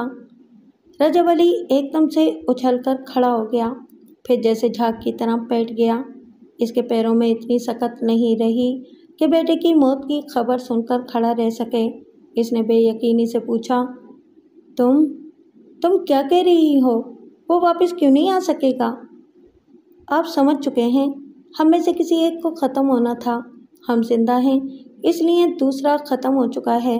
आप अभी करीबी पुलिस स्टेशन जाकर इसकी गुमशुदगी की रिपोर्ट दर्ज करा दें। ऐसा करना ही था। रजब अली ने ये रिपोर्ट दर्ज करा दी, लेकिन महबूब और शबाना पर शुबा जाहिर नहीं किया। कैसे करता? महबूब अंधाता था और शबाना के खिलाफ वो कोई सबूत फराहम नहीं कर सकता था। यूँ कहना चाहिए कि पानी में रहकर मगरमच्छ से बैर नहीं कर सकता था। पुलिस इंस्पेक्टर ने तफ्तीश का आगाज़ किया। वो गुमशुदा आज़म के अजीज़ों रिश्तेदारों से बयान लेना चाहता था। जब इस कोठी में पहुंचा तो महबूब को देखते ही भड़क गया। कहने लगा, मैं तो इस अहमक का बयान नहीं लूँगा, ये फजूल बातें करता है। शबाना ने अपना बयान दिया और मुख्तसर तौर पर इतना ही बताया। मैं सुबह महबूब के साथ पिकनिक के लिए गई थी। इससे पहले आज़म को नहीं देखा था। शाम को पिकनिक के बाद वापस आई, तब भी आज़म कोठी में दिखाई नहीं दिया। न वो हमें कहीं बता कर जाता है और न ही हम इससे कुछ पूछते हैं। इसके बाद शबाना ने मज़ीद कहा, इंस्पेक्टर साहब, आपको महबूब का भी बयान लेना चाहिए, क्योंकि ये इस घर के अहम फ़र्द हैं। इंस्पेक्टर ने इनकार किया। शबाना ने कहा, ये बात कानून के ख़िलाफ़ होगी। आपको किसी अहमक की बात का भी ख़ास तौर पर नोटिस लेना चाहिए और इस पर गौर करना चाहिए। इंस्पेक्टर ने मजबूर होकर महबूब को ड्राइंग रूम में बुलाया, फिर इसका बयान लेने लगा। महबूब ने अपना बयान देने के बाद आखिर में कहा, इसके बाद मेरी आंख खुल गई। ये सुनते ही इंस्पेक्टर भड़क गया, उछलकर खड़ा हो गया। कहने लगा, तुम मुझे बेवकूफ़ बनाते हो? क्या अब तक अपना कोई ख्वाब सुना रहे थे? रजब अली ने कहा, जनाब, आप नाराज़ न हो, ये तो ऐसे ही उल्टी सीधी बातें करता है। शायद आपको नहीं मालूम, पिछली रिपोर्ट उठाकर देखें तो पता चलेगा कि मेरी पहली बहू का जो कत्ल हुआ था, इस सिलसिले में महबूब के उल्टे सीधे बयानात थे। लेकिन ये पता चलता था कि महबूब हमेशा जाए वारदात पर मौजूद रहा है, चाहे वो फिरोज़ा का केस हो या लेडी डॉक्टर नजमा का। लिहाजा आप इसके इसी उल्टे सीधे बयान के मुताबिक अगर इस दरिया के किनारे जाकर कुछ वक्त ज़ाया कर दें तो शायद मेरे बेटे की लाश ही मिल जाए। इंस्पेक्टर ने रजब अली की बातों पर गौर किया, फिर इसके मुताबिक वो दरिया के किनारे गया। वहाँ वो अपने तौर पर छानबीन करता रहा, लेकिन इसे कोई सुराग नहीं मिला। दूसरी बार वो फिर गोताखोरों की टीम लेकर वहाँ पहुँचा। गोताखोर दरिया में गोते लगाते रहे, दूर दूर तक तलाश करते रहे, लेकिन वो गुम होने वाला ना मिला। फिर ये केस अदालत तक पहुँच गया। शबाना के वकील ने फाजिल जज से दरख्वास्त की कि अदालत की कार्रवाई शुरू करने से पहले महबूब के सिलसिले में जो पहली रिपोर्ट है, इसे एक नज़र देख लिया जाए। फिरोज़ा और लेडी डॉक्टर नजमा के केस की फाइलें पेश की गईं, इनका मुताला किया गया। फिर अगली पेशी में सरकारी वकील ने महबूब से सवालात किए। महबूब ने वही जवाबात दिए जो इसे याद कराए गए थे और जिन्हें वो खुद भी सच समझता था, और वो यकीनन सच कह रहा था। लेकिन आखिर में ये कह देता था कि इसके बाद मेरी आंख खुल गई, और ये ऐसा जुमला था कि अच्छे अच्छों को तेज दिला देता था। सरकारी वकील ने इसे धमकी दी। जज ने भी इसे समझाया कि इसने जागती आंखों से जो देखा है वही बयान करे, अपना ख्वाब न सुनाए। लेकिन वो वही सुनाता रहा। अदालत का वक्त कीमती होता है। जो भी फैसला किया जाता है वो साबिका रिपोर्ट, चश्मदीद गवाह और सबूत के मुताबिक किया जाता है। तमाम सबूत, तमाम गवाहियाँ और तमाम रिपोर्टें महबूब के हक़ में थीं।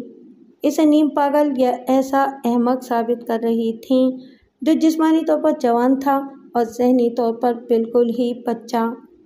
इस बच्चे को इल्ज़ामात से बरी कर दिया गया।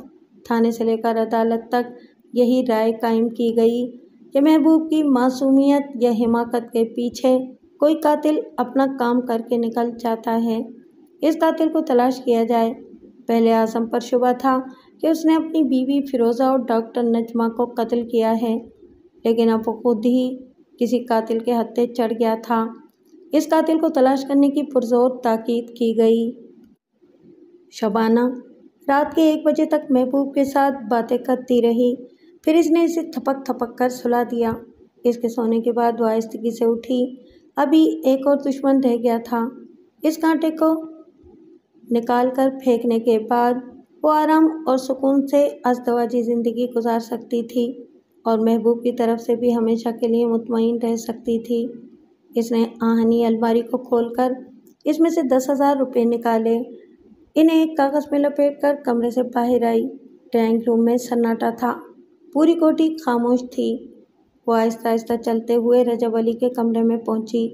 इस कमरे का दरवाज़ा खुला हुआ था।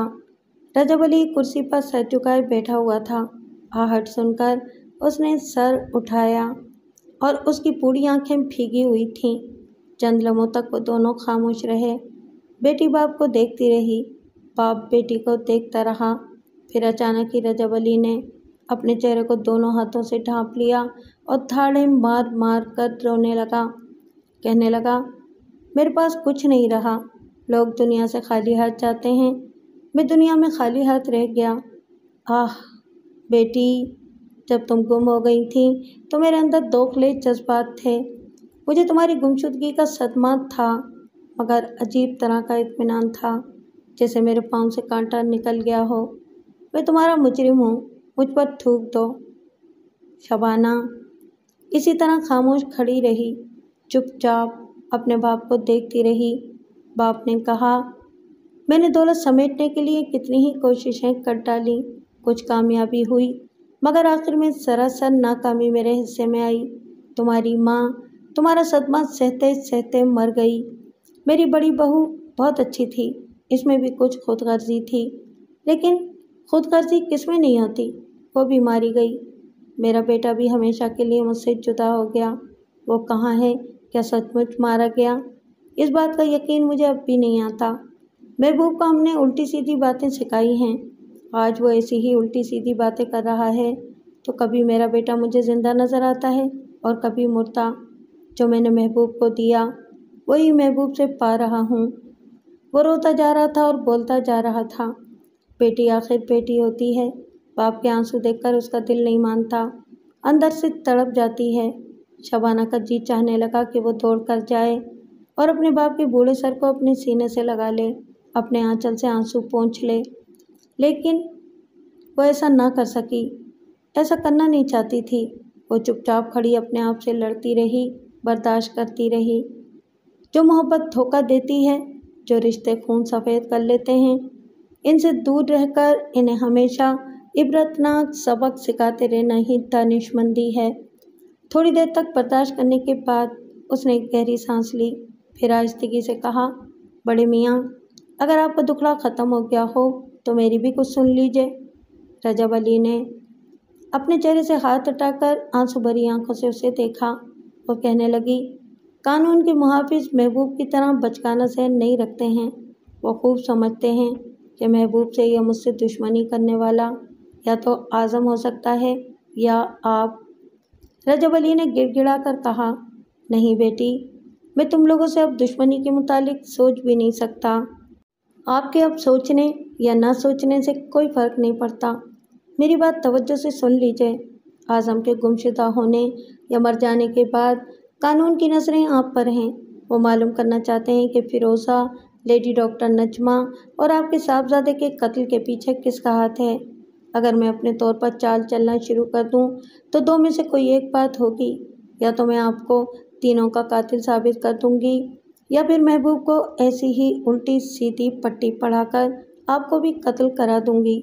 और ये आप देख ही चुके हैं कि थाने से लेकर अदालत तक सभी महबूब को मासूम और अहमक समझते हैं। मैं समझ रहा हूँ, इस घर में अब आइंदा सांसें लूँगा तो मौत मुझे इसकी मोहलत नहीं देगी। जिस तरह आज़म मारा गया, इसी तरह मैं भी इस मासूम कातिल के हाथों मारा जाऊँगा। मेरी तो यही सज़ा है कि मैं अपनी बेटी के हाथों सज़ा पाऊँ। शबाना ने गहरा सांस लेकर आगे बढ़ते हुए कहा, बेटियों का दिल क्या होता है यह आप नहीं समझ सकते। یہ لیجئے، یہ 10,000 روپے ہیں۔